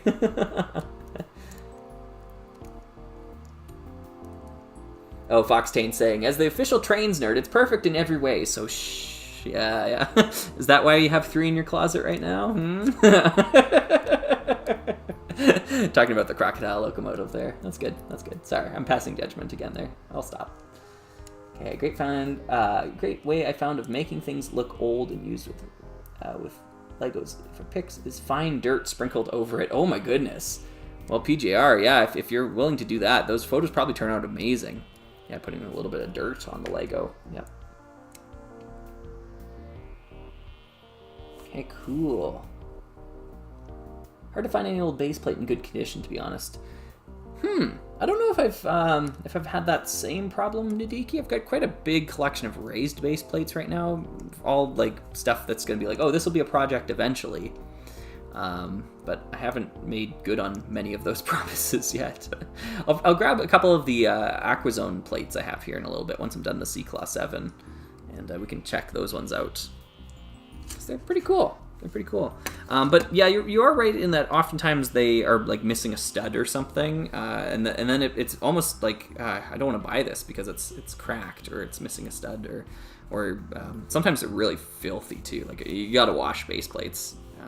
I bought a Castle one recently, and it's got like little like mold modules on it or something, little nodes or something of some kind, or maybe they're eggs of some insect or something. But yeah, it needs a deep cleanse. Got it for a good price though. That's probably why. But here's what I'm doing, by the way. When I've got dust and dirt in between the studs, I like to use the side of this brush and just kind of scrape away at it in there. You gotta be careful because there is like a plastic piece going throughout it, so you don't want to like actually scratch the Lego. I've definitely done that before with this brush, so it's just a technique. If I had a toothbrush handy, I'd probably use that in this circumstance, because the horsehair brush just wasn't quite cutting the mustard. Or cutting the vinegar, or whatever we're saying now. Yeah. Steam trains, it's called weathering, yeah. Hi, Spork. Yeah. Good stuff, good stuff. Opinion on existing. I enjoy it. Root Beer Gamer. Opinion on existing. Yeah, I enjoy it. Life is great. Each day just gets better and better. And, yeah. I love it. I love it. Wouldn't trade it for the world. There we go. So now we got this part, and that'll activate the claw. Really cool. Really cool. The Manu himself. Hello, everyone. Hello, the Manu himself. Hello. Good to see ya. Welcome to the stream here. We are building C-Class 7 is the name of this set. Honestly, I think it was the name of the set that really drew me in. It's probably not called C-Class 7 in all regions here, but 1822 is the set number for it. And I don't know, I thought it was a pretty cool name. It looked intriguing. I haven't really seen any pictures or videos of it, other than just the one image they had on Bricklink there. And I was like, yeah, okay, I'll bite. Okay, cool. Bring on the bots. Bring on the bots. Hello, we got our first bots, everybody. Nice. Nice. Wow, that's great. JWJ is asking a great question. What is your favorite Star Trek ship design? That's easy. That's easy. The Excelsior. The Excelsior. I love the look of the Excelsior. Yeah. Yeah. Thanks, Emerald. Yeah. We'll see if we can find love on our live stream here instead. Yeah, that's good. That's good. Yeah, I agree. Bitter Butterfly. Yeah, I know, right? Yeah, we did it. We did it. Tactical nuke deployed. Tactical nuke inbound. It's over. Yeah. Is anyone here? Is anyone here old enough to have played Modern Warfare 2? Is that a game that people here played? I used to play a lot of Call of Duty when I was young, and yeah, I got a few nukes back in the day. I'm not ashamed to say that, and I did them pretty legit. I wasn't one-man army noob tubing, you know. I did them pretty legit. Yeah. Whoops, that piece doesn't go there. I don't know if there's any major Call of Duty fans up here in the audience, but yeah, there's probably a good chunk of my life dedicated towards getting good at that game, I guess. So, yeah, that's probably an unlikely thing. You didn't expect Slugger to be a big COD gamer. He's not a big one, but yeah, a few people played it. Nice, cool. More of a Black Ops guy. Yeah, that's cool, Vince. Yeah. I played them all back then. Probably World at War was where I started with the series, and then eventually went back to Modern Warfare. But yeah, I don't know. I thought they were good games. Good games, terrible communities, you know? that winning combination.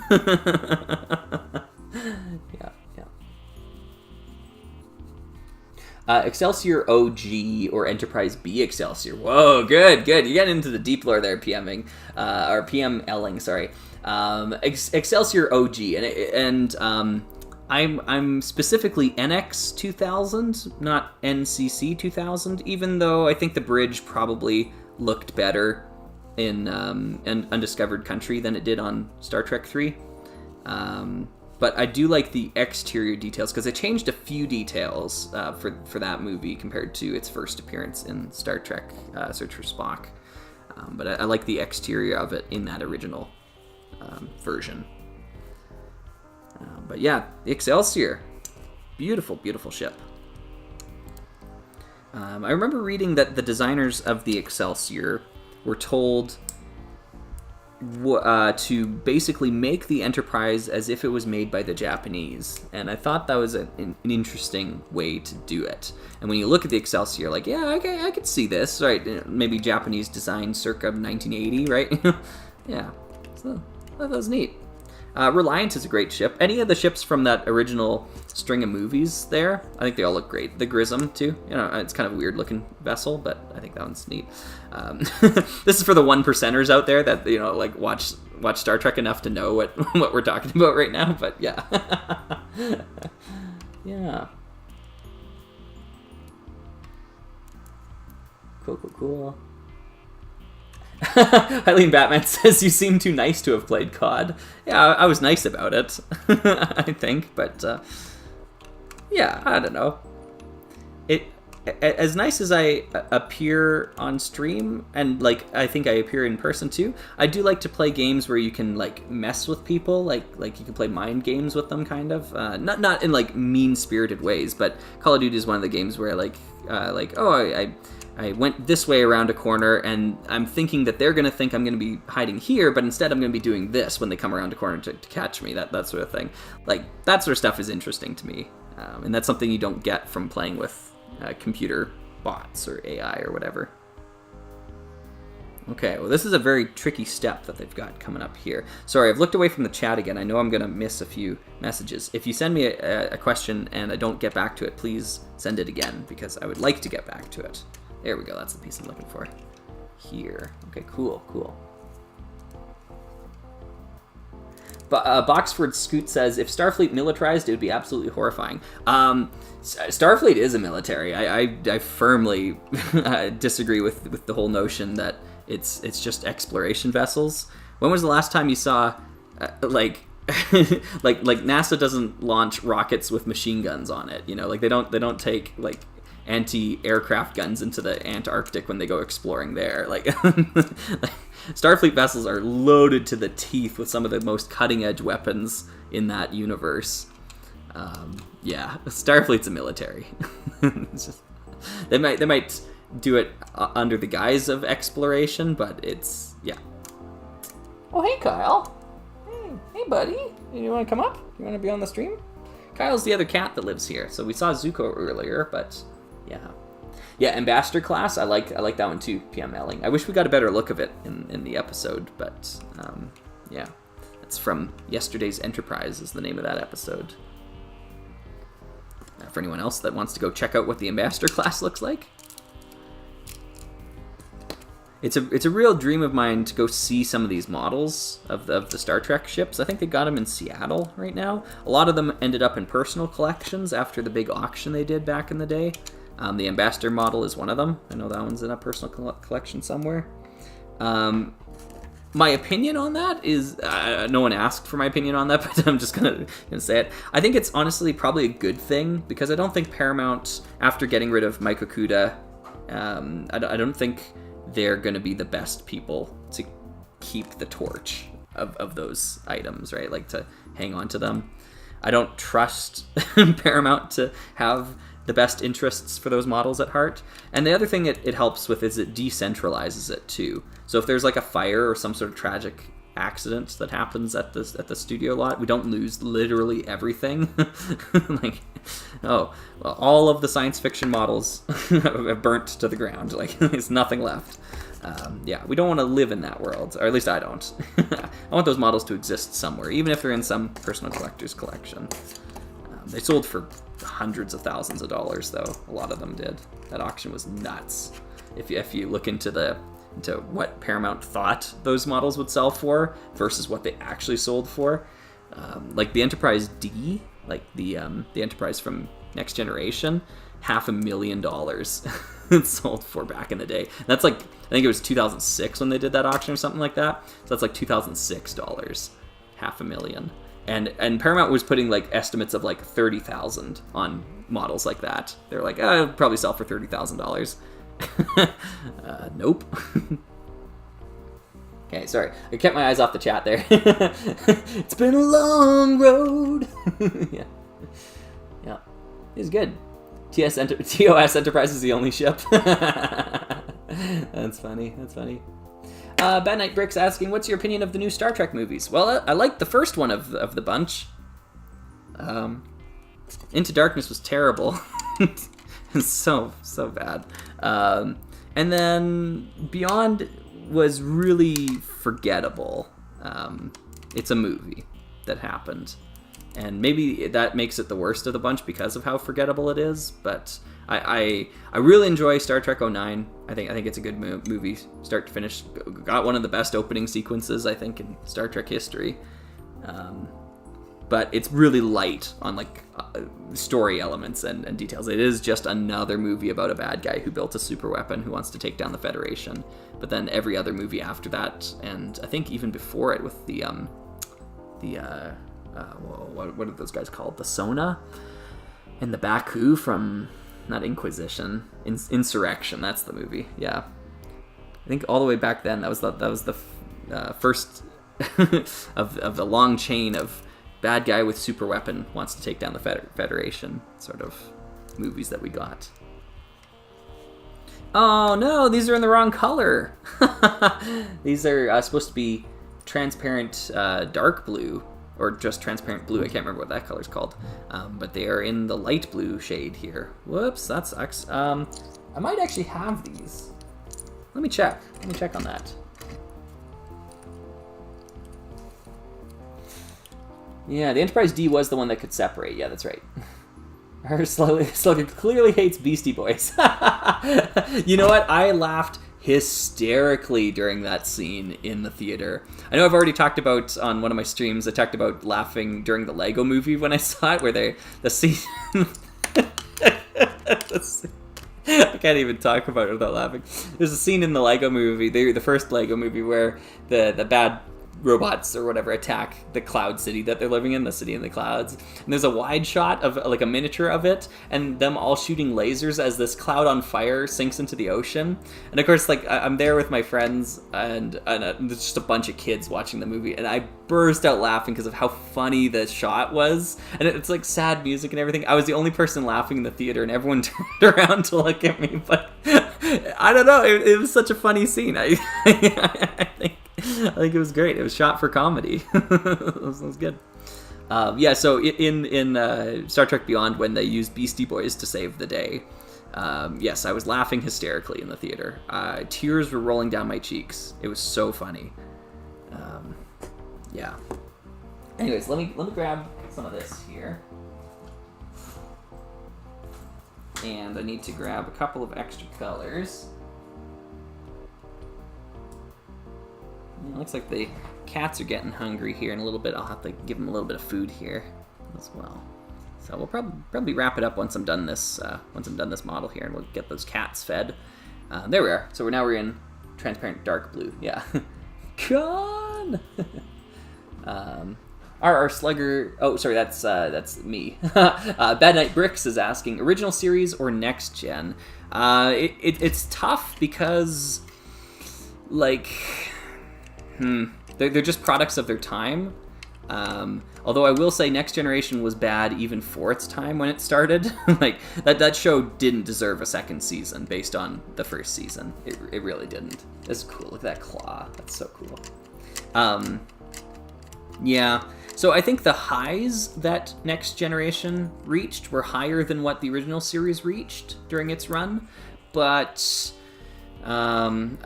overall, probably the original series was a better, more consistent show, maybe? I don't know if I stand by that statement, yeah. Kind of torn on that, honestly. If you're just talking about the films, then it's original series movies all the way. All the Next Gen movies are garbage. They're all just terrible films. Yes, even the Borg one. Yes, even the Borg one. Almost especially the Borg one. I don't watch Star Trek for everyone to act like dumb people, like in a Bruce Willis movie or something like that. Yeah, no thanks. Cool. Anyways, this claw is great. Hylian Batman's asking, do you think...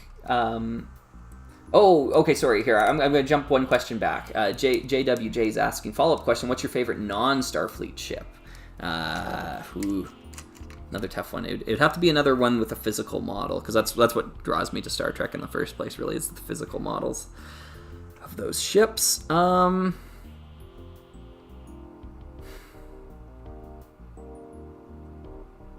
going to think about that one a little bit more. I know the answer will come to me.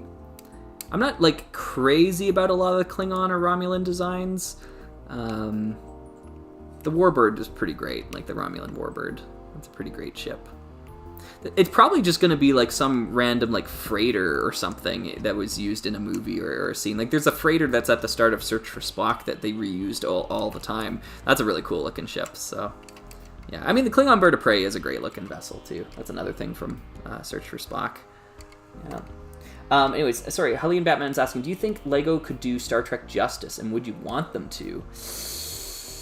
Yeah, I don't know. Yeah. Sorry, GM Radio. Yeah, it's saying can't keep up. Yeah, I know. I'm falling behind on this. Yeah. DS9. Yeah. All right, cool. Wow, I'm really appreciative of all the Star Trek questions here. I didn't know there's a bunch of Trekkies out there in the audience here. I don't want to say bad things about some of the modern Trek shows, though, because I have seen Picard. I didn't like it, but I've seen it. Yeah, I'll leave it there. I just finished up Strange New Worlds, though, which I really liked. So that's pretty much been, other than Lower Decks, which I also really like. Actually, Lower Decks is probably still my favorite. But it really comes down to the quality of the writing, I think, at the end of the day.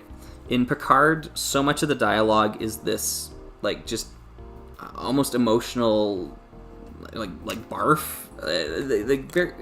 Barely any character talks like they belong in Starfleet in that show, including Picard. It's just the dialogue's written for, like, a completely different franchise. Whereas in Strange New Worlds, you start watching it and people are quoting, like, numbers. They're saying shields at this percent, blah, blah, blah. And, like, that doesn't sound like it's important, but I think that's important. I think it's important for it to feel like the world of Star Trek. I think we need people just reciting numbers every now and then, or, like, I'm picking up a distress call, Captain, you know, like stuff like that. It needs to be there.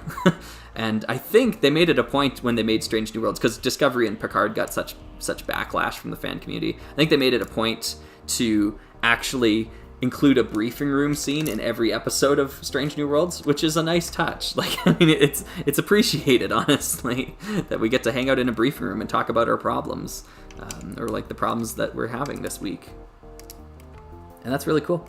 I really appreciate how Strange New Worlds hasn't had the endless cliffhanger going, which is what I call a lot of modern shows, the serialization of shows, where they just kind of keep going, next plot point. Like, there's no resolution as we go through. It's always just like, okay, tune in next week. They drag shows out so long these days. And while serialization worked really well for a show like Deep Space Nine, it's because they had an incredible writing team for that show.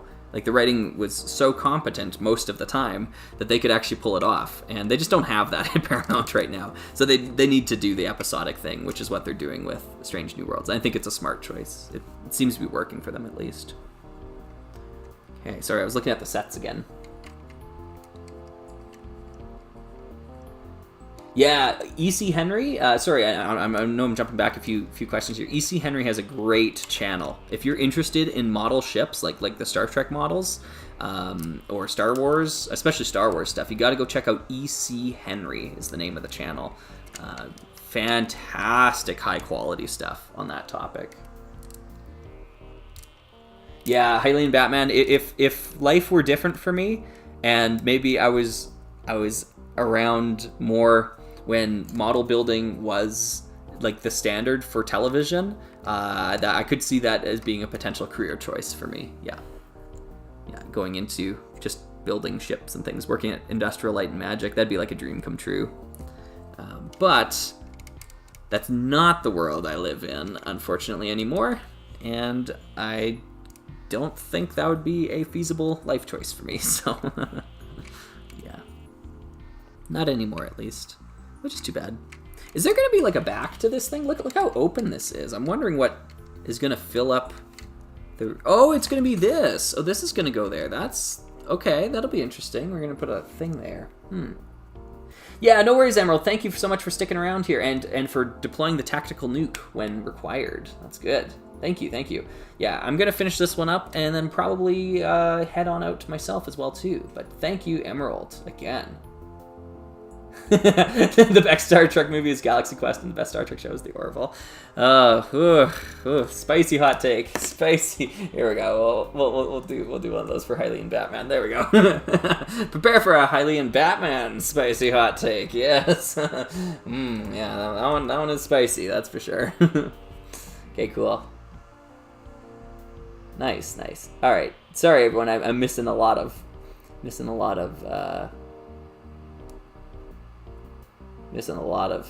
comments here. Yeah. Is our Slugger just Adam Savage minus 20 years? Yeah, minus like 40 years of talent. My goodness, that person is really good at building things. Yeah. Okay, what do we got going on here? Okay, so we got a crystal spot. So we'd put a crystal in there, and I put my crystals away already. Actually, no, they're right over here. I can grab one. Let's grab... There we go. Let's grab this one. Stick that in there. Cool. And a container as well with a magnet on top, which is what they used to pick up all the magnets and stuff in this. Oh, it looks like I'm missing a magnet here too. Guess I'll have to find that later. Anyways, that fits into this slot here. That's cool. I'm gonna keep on going. First Rock Raider set, asked Root Beer Gamer. That would be 4930 Rock Raiders Crew. And I've got the fond memory of my dad ordering that one over the phone, because that's how you ordered sets back then. Hey, sup, Before the Brick, how's everyone doing? We're doing pretty good here, I think. Thanks for tuning in here. We're finishing up the last of the models that we're going to be building here today. I did very poorly on one of them, and just didn't have enough bricks to finish it. This one's going okay, I think. I've never built this model before. It's got a cool claw thing. It's called C-Claw 7, so yeah. Oh, I see what you're saying.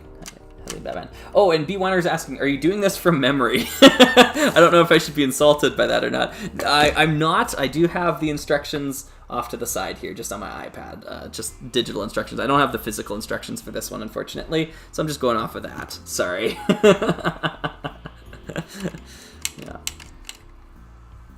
King Boss says, any old sets you think I should try to get?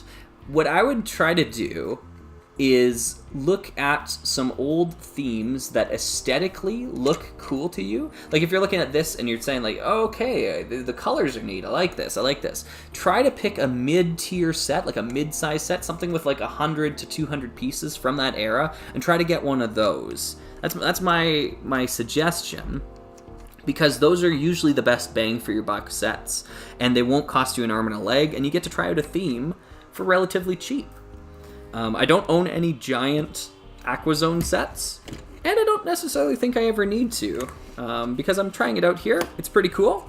I'm not sure if this is like the bee's knees for me. I think this is a neat series, but maybe not my go-to. If you're looking for specific series suggestions, in terms of trying to keep the price down, there are some good Rock Raider sets. You know you're going to get Rock Raiders recommendations from me. The Granite Grinder from Rock Raiders, 4940. Is a great set. I think that one is nice and affordable still, which is good. If you're looking for time cruisers, I say the Hypno Cruiser is the set to get. That is the what is it, 6, 9? No, 649493 maybe? 92? One of those. I can't remember the set number off of it. It's called the Hypno Cruiser. I think that's a fantastic set as well. So those would be some specific recommendations. If you're into sci-fi, maybe check out some Ice Planet or Exploriens. Go for one of the mid-tier ones. Spyrius, Insectoids. These are all series that aren't overly expensive. I'm not recommending Star Wars. I'm not recommending Adventurers. Like those are just series that are too expensive. Like Classic Castle, Classic Space. It's too much money. Too much money to get into. Unless you're already you're already a fan. That's kind of where I'm at with those, at least. Hopefully that's somewhat useful. Cool. The menu himself. Special effects in B movies. Yeah, right? Yeah. I would love to work on special effects for a science fiction series. That'd be cool.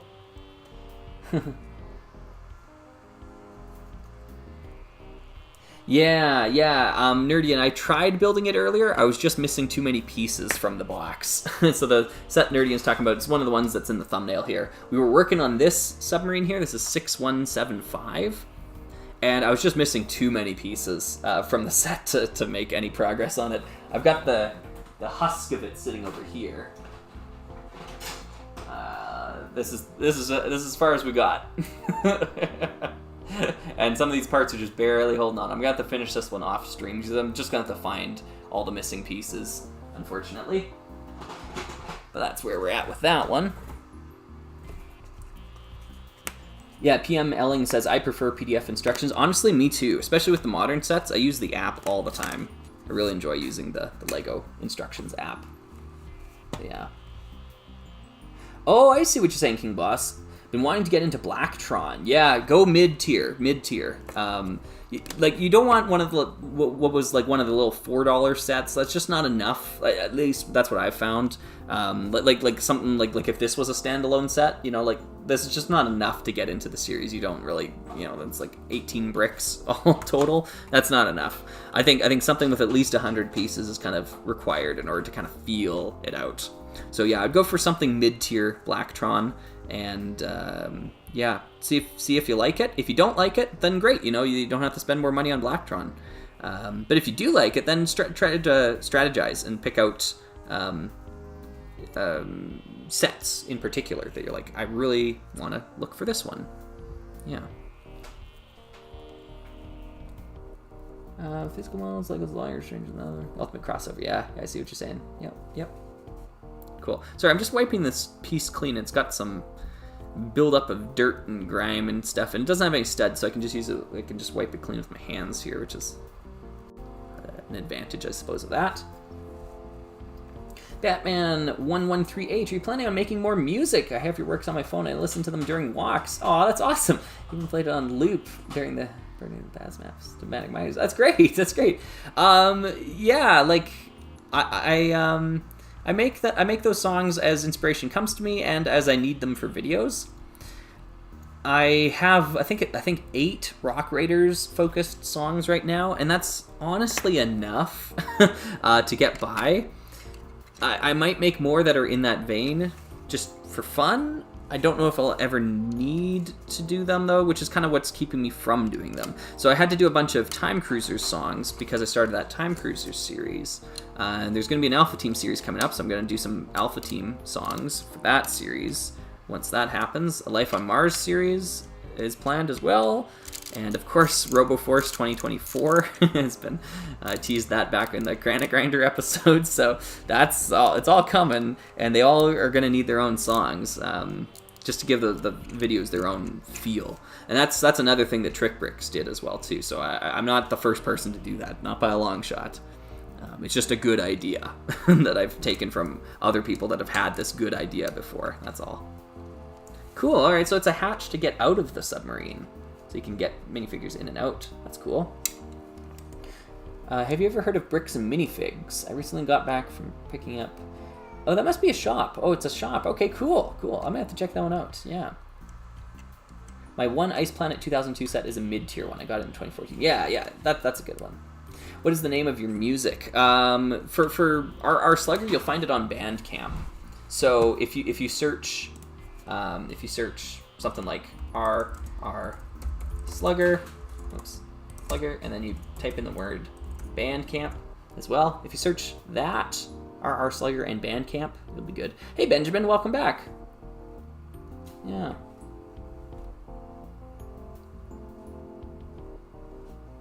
Batman, I have thought about that, but and Batman's asking about, have you considered recreating the PC Rock Raiders music tracks?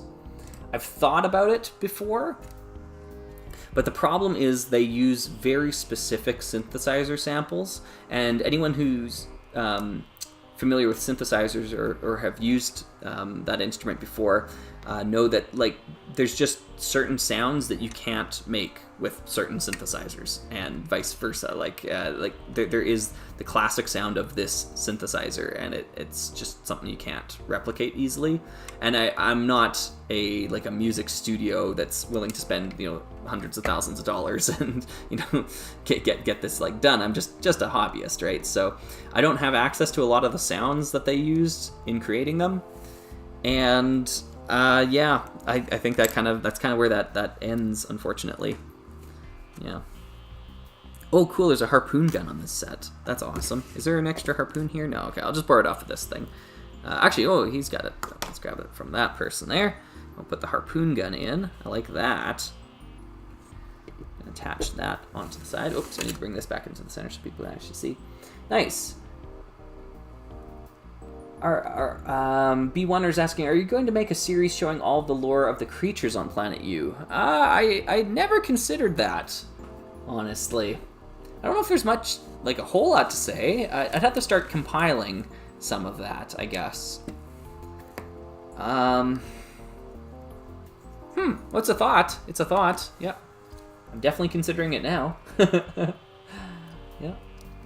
Have you thought about uploading your music on Spotify? Yeah, I do that with my bands. Spotify is just a terrible business or terrible platform for artists. That's what it comes down to. So no, I don't think I will. I tried not to support Spotify as much as I can.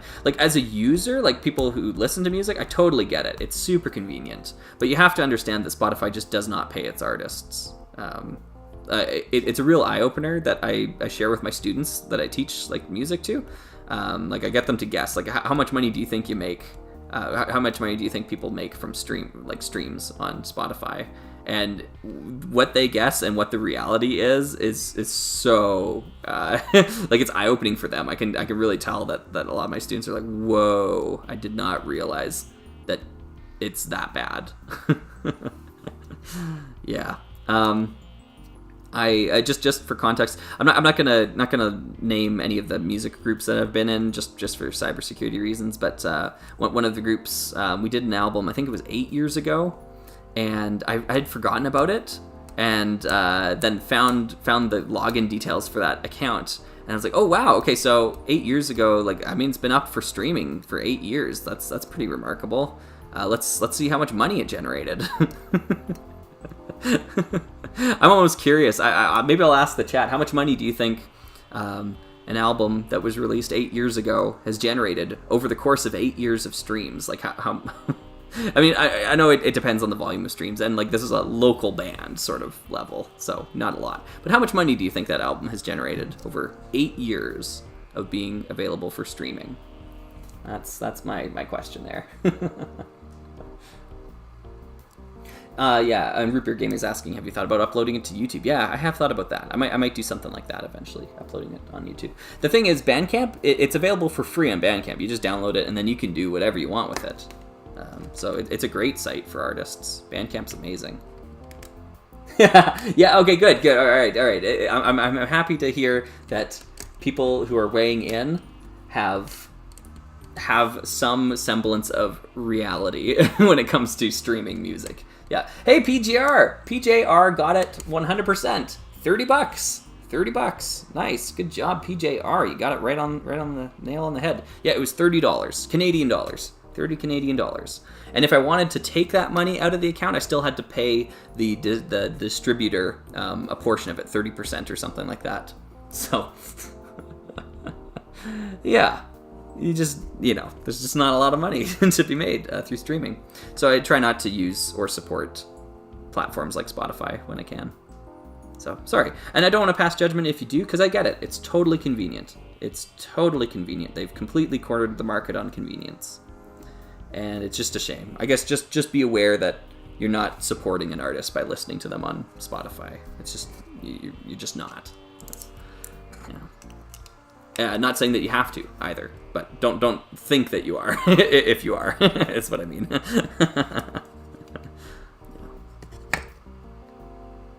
Okay.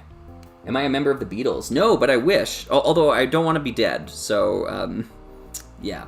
I hope I'm one of the alive ones. Yeah. Surf Shack. I don't think I have that one. 6595. Let me look it up really quickly here, me at 3 a.m. Welcome to the stream, by the way. I didn't see that. Okay, so 6 Lego. What was it again? 6595? 6595. Surf Shack. That's a cool looking set. It's got palm trees like built into it. Neat. What series is that from? It just says Lego System on the box. It's got like a holder for the life preservers. That's great. I think it's a really cool set. All right, that's my opinion of it. It looks cool, at least. Okay, cool. So yeah, it would have been $21. You know what? I don't even think I took the money out of the account yet. So it's still sitting there. Yeah. We'll see if we ever take the money out, maybe. If this YouTube thing doesn't work out for me. I'll cash in on that $21.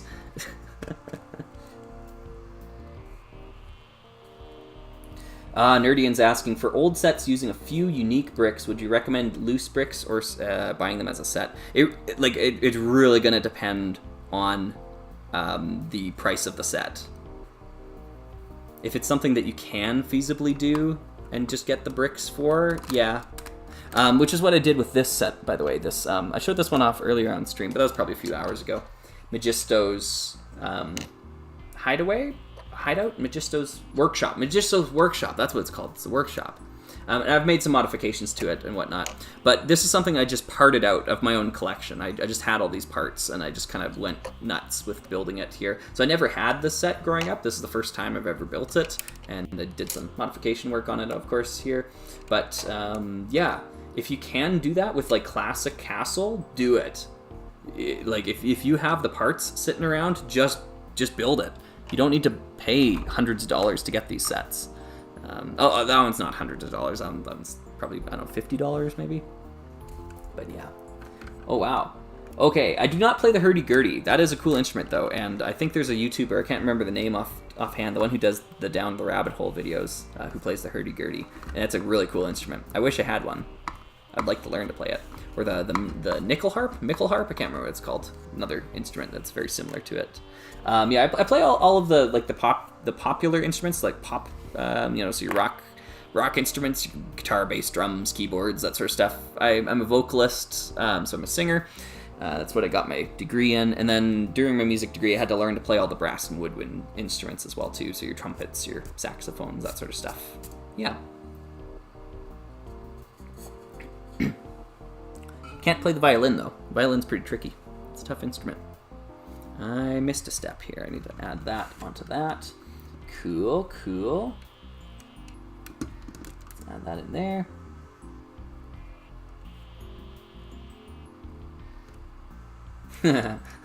I got it there, Hylian. Yeah, I get it. I get that one. That's good.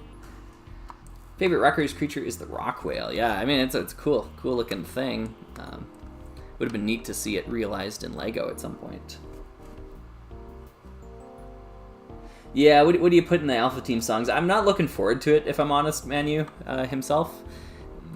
I don't want to just do Mission Impossible songs, which is kind of like what it kind of sounds like sometimes with the Alpha Team music. I'll listen to the soundtrack for the game again and try to get some inspiration there.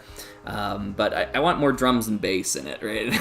That's kind of where my heart's at. So we'll see. We'll see. Cool. All right. We're getting close to the end of this, which is good because I will then be able to go maybe eat some food, use the bathroom, that sort of stuff. Looking forward to that. That'll be great. I'm going to add this onto the top.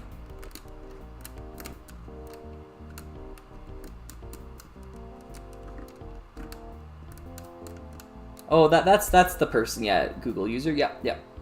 Nicholas Conradson. Yeah, they did a really cool video on the chess computer, Deep Blue. And I've probably watched that video at least a dozen times. It's just a great video. They did a really recent one as well too about this submarine battle that happened. That was really interesting to me as well. Some great content there. Oh, a lot of people watch that video. I see. Yeah. PM Elling is talking about that. Will the workshop get its own video? Probably not. Although I have asked some people, some people have asked me to talk about the classic castle sets that I have, because I do have a fair number of them. I just don't know if I have much to say about them. That's all. That's all. Like, what do I write about it? What do I say in a script about it? Maybe I'll just show them off. Like, I don't know. Is that interesting? Kind of sounds like it'd be boring to me, but I don't know. I'll think about it. I just don't have much to say about them. That's all. This thing goes here, weirdly enough. Okay. Getting closer to the end of this guy here.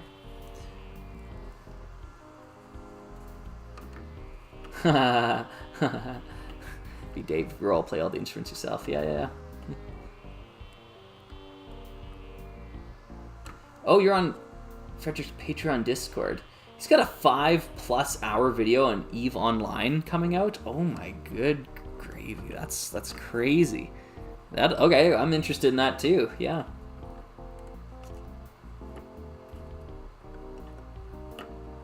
Okay, use what I talked about in the Darth Slugger video. Get inspiration from the song Feel It from the Temporary featuring Maya for the Alpha Team theme. Okay, let me just quickly control copy that so I can put that into DuckDuckGo later and search that up. There we go. Cool. All right. I'll keep that in mind. Thank you for the suggestion there, Nitron. Yeah. Cool.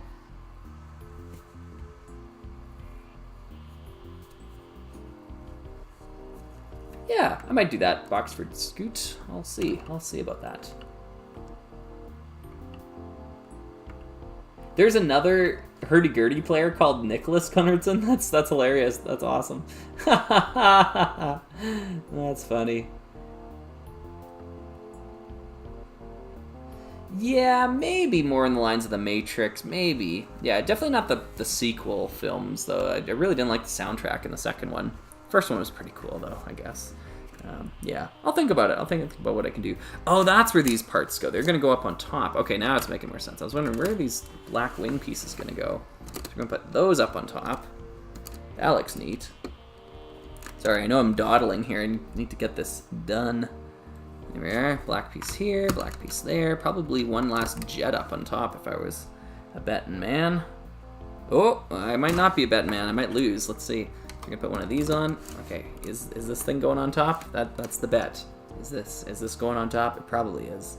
I'm betting on yes. Yay! Nice. Okay, cool. It's going right up there. Sweet. And then the compass goes up on top of it. That's neat. I like that feature. That's pretty cool. Oh, these are supposed to have holders for more spear gun sort of element thingies, but I don't have any more of those. And I feel like I missed something with this yellow brick right here. I feel like this was an important brick that I missed placing somewhere at some point. I'm missing one of the magnet elements on this arm here, so I'm going to grab a magnet really quickly.